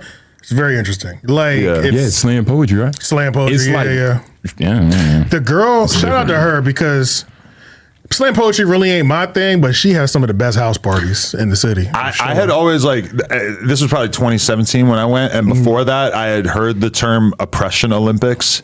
And I didn't really feel like I understood until I went to the slam poetry reading. Like you have no place in this room unless you're going to be telling us horrid tales about what you've dealt with in your life. And like an Asian dude gets up there, and it's like you could already feel the energy in the room. Like, motherfucker, you ain't black. Get the hell out of there. I know you've been through some shit. People did the squinty eye thing at you in school. I get it, but listen, the black dudes are gonna win this thing. Sorry, bro. You ain't really going through no struggle. I'm glad you know that. Yeah. I'm glad you know that. Some might say Mexicans, they starting to get above the shot. Yeah, they might got a little something on, but shout out to Mac17. Question #office hours for the room. What's the worst podcast you have ever listened to? You skip one? I know who you about to say, but I can't even. What, the worst podcast. Worst podcast I've ever listened to. Probably my earlier shit. Yeah, probably. Everybody, I don't even want to say that. I was about to say everybody's first year, but that's not true. Some people come out the gate going crazy. The worst podcast I've ever listened to. I don't know. Nigga, it's the worst. I forgot it. Yo, dead ass, bro. Let me think of the worst podcaster. Yeah, don't you? Normally, you like erase the bad podcast from your memory as quickly as possible, especially if you kind of like the person. And now I'm trying to think. And now I'm trying to think. Did we ever cover one and was like, "This is we're covering it because of how bad it was"? I don't even remember us. You definitely done that with some sharp interviews, but I mean, yes, yeah, shit suck. Yeah. But well, we got an answer. I told him to his face though. Hey, I'm just doubling down. Yeah, bad podcast, very consistent. Yeah, bad podcast is kind of vague too, because like, what exactly does that mean? Like, technically, when Joe Budden went on Tax Stone, that was a bad podcast. But it was legendary. But it was legendary. Yes. Like, ideally, your guest doesn't get up and try to walk the fuck out. That's not a good interview. To me, though, like some of the worst podcasts I've probably seen in my life have been No Jumper podcasts. I'm not gonna lie, because there's just like at times there's been like a tolerance for interrupting. Yeah, like and over talking that, like, to me is just so inexcusable. But like the gay Crip one. Yeah. Oh my God. Because Crip Mac does not shut the fuck up the whole time, no matter who's talking. It's maddening. Sharp, to his credit, did a good job by just getting out the way on that. Yeah. But like Crip Mac and Brick Baby are having a talk over each other fest the whole time. It was difficult. Bro, when my first appearance here doing the No Jumper news, that shit is chaos. Fucking terrible. It was terrible. It was Tico Tessus, Dejan, Flacco, Hellcat, and myself. Because it's like the wrong incentives of like, oh, everybody wants to get their point across, but nobody really is incentivized to create a cohesive product. I'm like, did we not hear? Do you hear us? Like, there are people talking right now. I was trying to get my sassy line off like 5 times. Oh my God. I just doubled down on it. I was like, I'm getting this shit off before I leave here. Like, that was so fucking funny. like, fuck. It almost didn't happen. Nigga. Bro, I had to fight for that shit. And it was funny because it was like, I sent it to my mom like, Mom going crazy. The sheriff just posted me too. You know what I'm saying? And then I sent it to my mom, and then a couple minutes later, I was like, honestly, I don't even know if you want to listen to this. It's you're gonna be like, what the fuck am I listening to? These people are just yelling right now. You know? Where's AJ? Yeah, like We're ever gonna see Dejan coming in here wobbling? You know what I'm saying, on that one leg again? He's ever gonna come back and try to work for you? Why would he be on one leg? Did something happen? Office hours. He tripped. Hashtag office hours. I don't think anyone thinks that happened to him, right? I've yet to meet someone who. Everybody in this office is so fucking weird about it. Dejan was the only one that was here when it happened. Nigga, nobody was here. Yeah, that's the strangest part is that, like, I don't fucking know, honestly. Yeah, I'm being real, I don't care. And the way y'all handle it every time is just, it's hilarious. Makes it even better, honestly. It's like, what the but hashtag this office is the hours. dumbest shit in the world. Yeah. Have you ever heard anything like this though? Meg Thee Stallion? A little bit. Yes, but at least like she went to the hospital and found something. And you can see it. There was a picture. No, it was like a little, like the cops got called. There's another thing that didn't happen here. Yeah, there's no police report. Yeah, which is something I said on the pod. Yeah, y'all niggas trying to make it seem like niggas get shot. And then if Wack is to be believed too, the insurance they turned down the workers' comp claim. Yeah, exactly. Yeah, which means they didn't see nothing either that they needed to look into. So it's irrelevant to talk about it. Yeah, I was there, but I in the other room. But yeah, if something like that happened. There's no mystery. It's not a subtle thing. It's the most in-your-face thing that could ever happen to you. We probably see bullet holes somewhere in this motherfucker. That is something I need to check. Actually, I was that's actually crazy. The fact that I even have to be involved with this is insane. All right. Hashtag office hours. Who do you think is the best podcast B mic? Podcast B mic. Jamie. Lush. I was going to say Jamie. Because he's really good at pulling shit up on the screen. Yeah. I was going to say Jamie, he doesn't talk often. We call them, that would be the 6th man though. That's true. Yeah, definitely. Trying to think. Best B man. Shout out B Dot. I can't think of anybody right now. I'll nominate Les, and I'm dead serious. I have an incredibly unpopular opinion. Is that one of my favorite top 3 podcasts to listen to about music is the New York Times Popcast with Joe Coscarelli and John Caramanica. And I understand it's deeply unpalatable to you guys to listen to white people talk about rap music. I'm surprised you have white habits. John Caramanica is top tier. Joe Coscarelli is so good. Their podcast is killer when it comes to analyzing. For real? Yeah. Right, but they also, you'll have to scroll past episodes about Taylor Swift and shit like that. And obviously it's because they cover all music. Yeah, they're gonna cover the big shit in rap. Okay, but when I saw they talked about Kendrick and Drake, I was like, boom, first one I clicked on. I wanted to hear them talk about it bad. You clicked them before you click Akademiks? Well, Act's different because it's like a 9-hour stream carved up into 20-minute chunks. But even then, okay, if I saw a 37-minute clip of Akademiks talking about me firing hosts or whatever, if that was 9 minutes, I already would have watched it. 37 minutes, I don't know. It's like I have such a high standard for something that's that long. No, I mean, I have a timer in our studio. Oh, really? Yeah, 15-minute timer. Do you listen to shit on 1.5x? No, I don't. Welcome to the big leagues. That's how you really cruise this. No, because 1.25x is required for a huge percentage of podcasts. 1.5x, a little bit more challenging. Yeah. Anything above that is kind of freaky to me. Yeah. All right. So I think you are right. I think I do need it. But I get irritated when it changes the voice, though. Yeah. And I feel like 1.5 changes the voice, but 1.25 doesn't, though. But anyone I'm listening to over the age of 50. I gotta speed that shit up. Because motherfuckers start talking slow and they get old. Yeah, I'm not mad at that. And then on top of that too, it's like if I'm listening to you talk about rap, I just don't need my whole brain to listen to it most of the time because I already know so much of what you're gonna say. A lot of the time you're covering. But it's like if I'm listening to some shit about Israel, no, I'm not speeding this up. If anything, I should probably slow it down because it's like this is not my forte. Right. You know? That's a fact. That's a fact. Okay. Shout out to Israel. I don't know. I don't fucking know. It's so hard for me to I don't know. If I just keep it no Jumper since we're here, that's the easiest. Flacco. Housephone. Worst co-host? Best. Oh, best okay. Housephone. Housephone. It was fun. Fire. It was always good.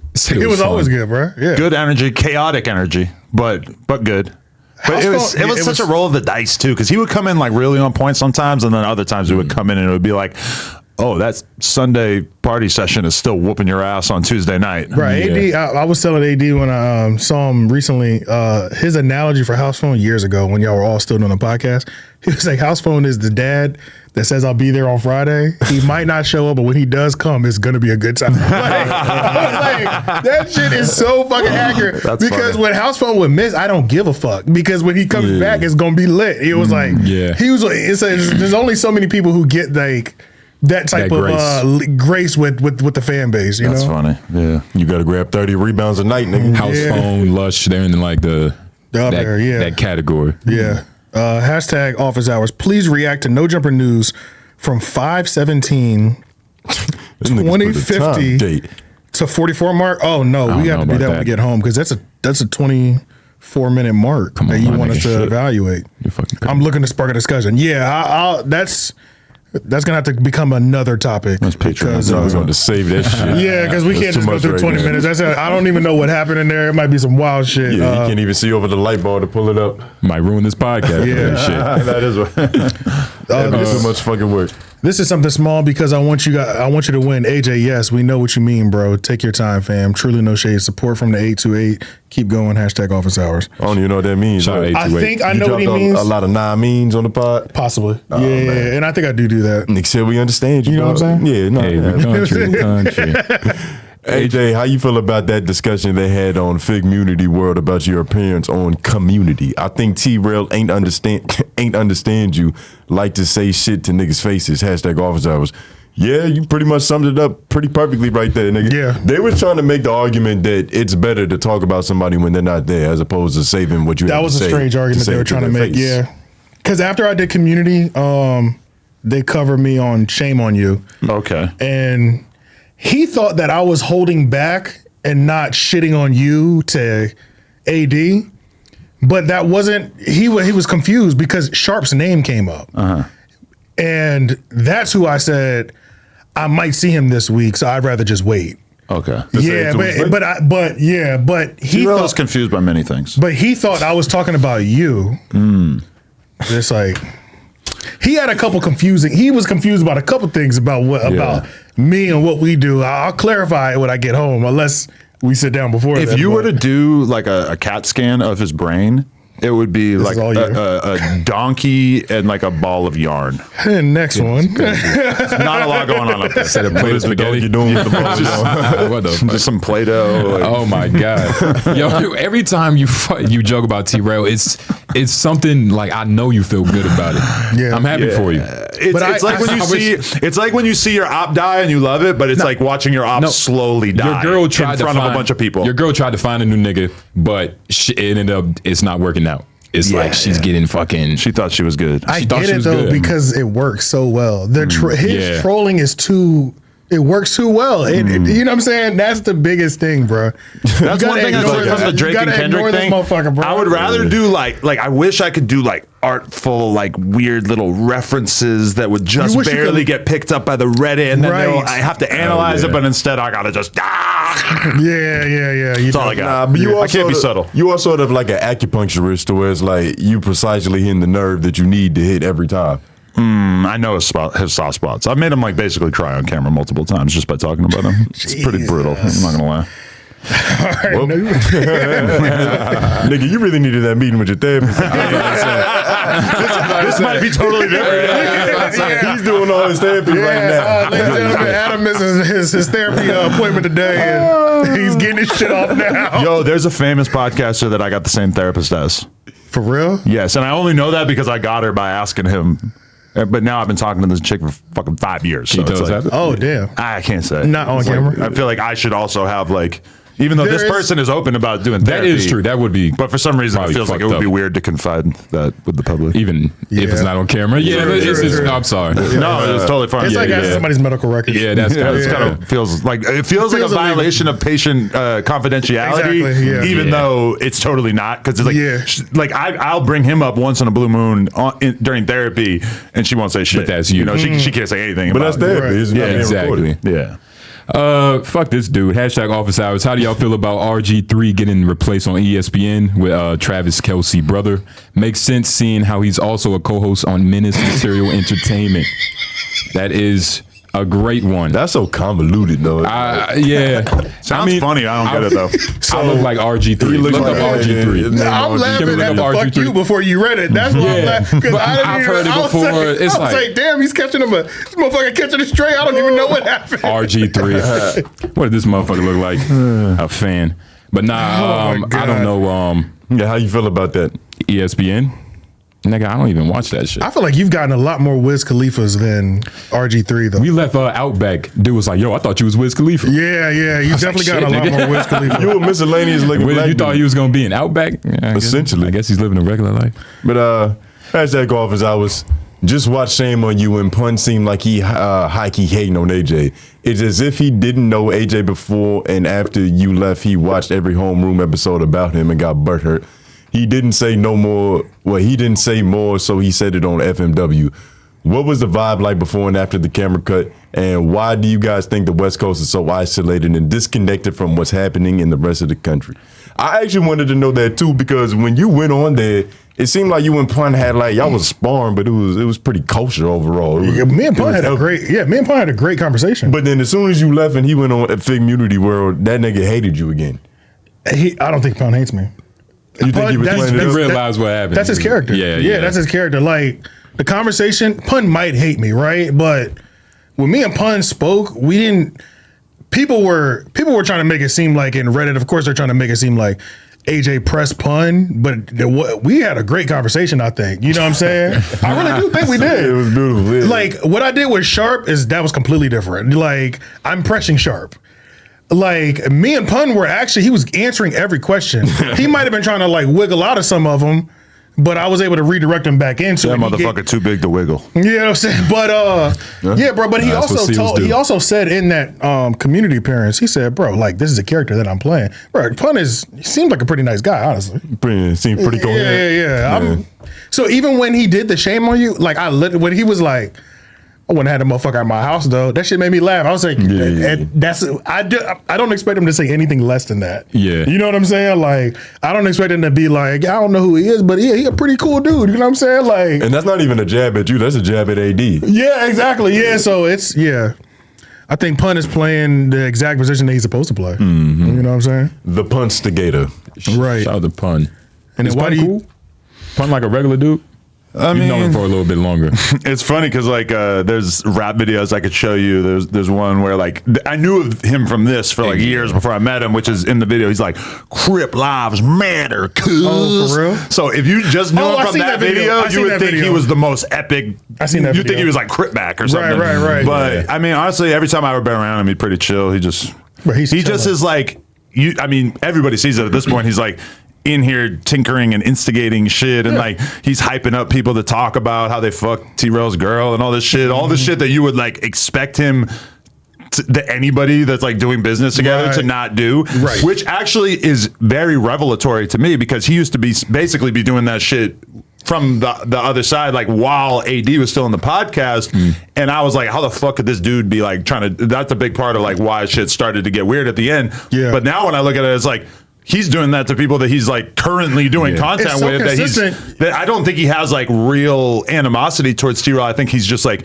he wants to make content. He doesn't know any other way. Yeah. So he's got to fucking do this. It's just in him. That's just how he does it. But I think that's who he is. All those dudes are kind of scared of him too, so they won't tell him like, "Yo, don't talk about my bitch." Yada yada. Like nobody trying to run the fade with Pun because he's bigger than everybody. AD scared, terrified of Pun. Okay, I was just about to. You think that narrative of like him trying to wedge, like create a war between y'all, like Pun, like between you and AD? Yes, that's true. Yeah, because like can you say a situation? No, because AD was trying to get more money. And we had kind of like gotten to the point where, especially this was like during the era where it's like, oh, at the end of the day sucks now. Like it had gotten like really dry towards the end, and they're trying to negotiate and get more money because relationship was. Well, he's just putting all his effort into streaming. Like if he hadn't like really embraced the streaming thing, it probably would have lasted longer. But like they were trying to like get him a raise at one point, and we were basically like, oh, well, I wasn't even involved in the conversation, but Josh was basically like, bro, like we can't. We're already like giving you a lot more money than we're actually making from the content that you're making. Yeah. And then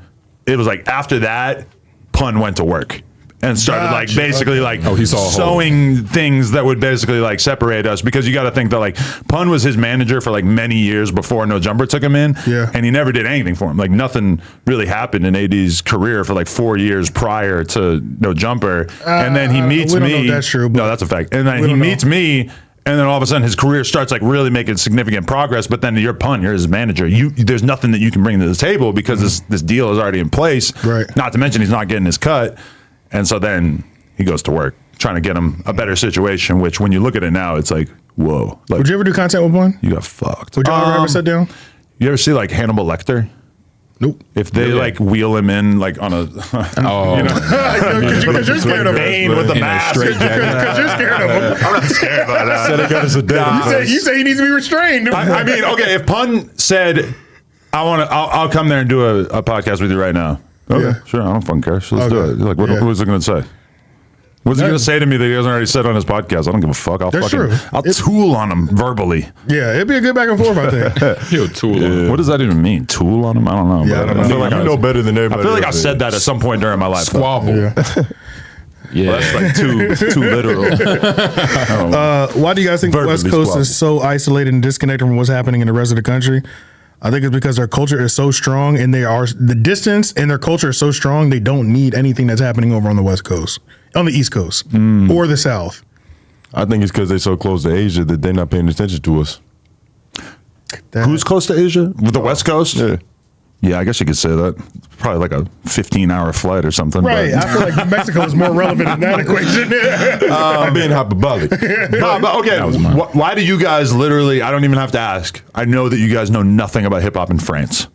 Not a fucking thing. Wait, unless those two old white guys that do drill are from France. That's London, I think. Or somewhere in the UK. Yeah. But I say that just to say, like, as rap fans and really as content consumers in general, like you tend to watch shit that you can relate to. Yeah. The West Coast has a very unique culture that is way different. Extremely strong culture. Yeah, I totally wouldn't be surprised at all. I mean, if anything, No Jumper covers like a lot of different like regional rap scenes, but like if it wasn't for that, how much would I know about the Bronx? I mean, fucking not that much. Are you one of the biggest hip hop like LA platforms. He's the biggest, if not the biggest. I mean, Vlad. And then I don't know us, if Vlad was and then I don't know who else I'd really. Like Vlad shit is big. Vlad shit is like not that regional, and also he has an Yeah, office in New York, and he'll send a fucking filmer anywhere in the country, so it Set doesn't up in feel that regional, right? He'll set up in a Vlad storage is room. CNN. Yeah, that is true. Yeah. We got one more. This is kind of old too. Hashtag office hours. Did y'all watch the Club Shay interview with Gary Owens? Oh, I didn't. Did y'all watch how Gary would make a lot of jokes about Amanda Seales not being liked by the people around her? And the more he would speak about his relationships, the more it would seem like Gary and Amanda has a lot in common when it comes to fostering relationships. I'm not trying to compare the two, but it's funny. He made a lot of jokes about someone not being liked when speaking about all his whole family who don't like him. I didn't watch the Gary audio. Shout out Shannon Sharp. I only saw Paul. Yeah, shout out to Shannon Sharp for being able to constantly do these interviews that mean something. Yeah. Like, how the fuck does this keep happening? Do you think that they're like masterminding, like, yo, they Amanda Seales shit gonna go crazy? Or it just happens to happen? I never knew who she was, and I seen some clips from the Club Shay interview, and holy shit, she is annoying. Yeah, she's a lot. Like, whatever she does in her career, I don't know if she's a singer or actor or whatever, like, she better be talented as fuck. Because that bitch annoying. She's definitely a talented actress. That's what she does? For sure. I've never seen anything. She said she was autistic. They're going to kill you for calling that black queen a bitch, too. I'm just let you know. Oh, I'm hip hop. That's what we do, right? You ever heard the like nothing but a G thing? That's it's not even a sign of disrespect. That's just how we talk. This is common. That's a West Coast thing. Can you go ahead and hit that bell, man? And we're gonna take this show out. Oh, I'm hip hop. I'm about to say you a brother now. Congratulations, nigga. Congratulations. Hey man, we appreciate y'all. Number one, thank you, Adam, for letting us on camera studios. On camera dap. You know, yes. Official. For sure. Make sure you follow everything to Homeroom University. Nigga, Menace Material. You do this. Yeah, man. Follow everything Menace Material, which y'all already watching it on. So just hit subscribe. Like the video. As we say all the time, we're a network. We got a couple different shows. Y'all are watching Homeroom. We got 3 Oak. We got LOY. But yeah, go check everything out. Again, Homeroom every Tuesday, 7 p.m. East Coast time. Every Tuesday. But again, you're a legend. Appreciate it. Appreciate y'all. For real. Hopefully this isn't the last time either. No, yeah, let's run it up. I'm gonna come out there. Yeah, come on. Me and Trap Dickie. I can't believe it. Like, is North Carolina and South Carolina, they're like so far apart, y'all don't know anything about it? No. We know a decent amount. Yeah, okay. Decent amount. And I'm gonna put you on a Trap Dickie. He going crazy out of South Carolina, and he's a stepper. Oh, he's a stepper. Right. Yeah, he got a lazy eye. He got shot in the head. All right. Well, shit, man. We're gonna holler at y'all next week. Can you hit that button again for me, brother? We out.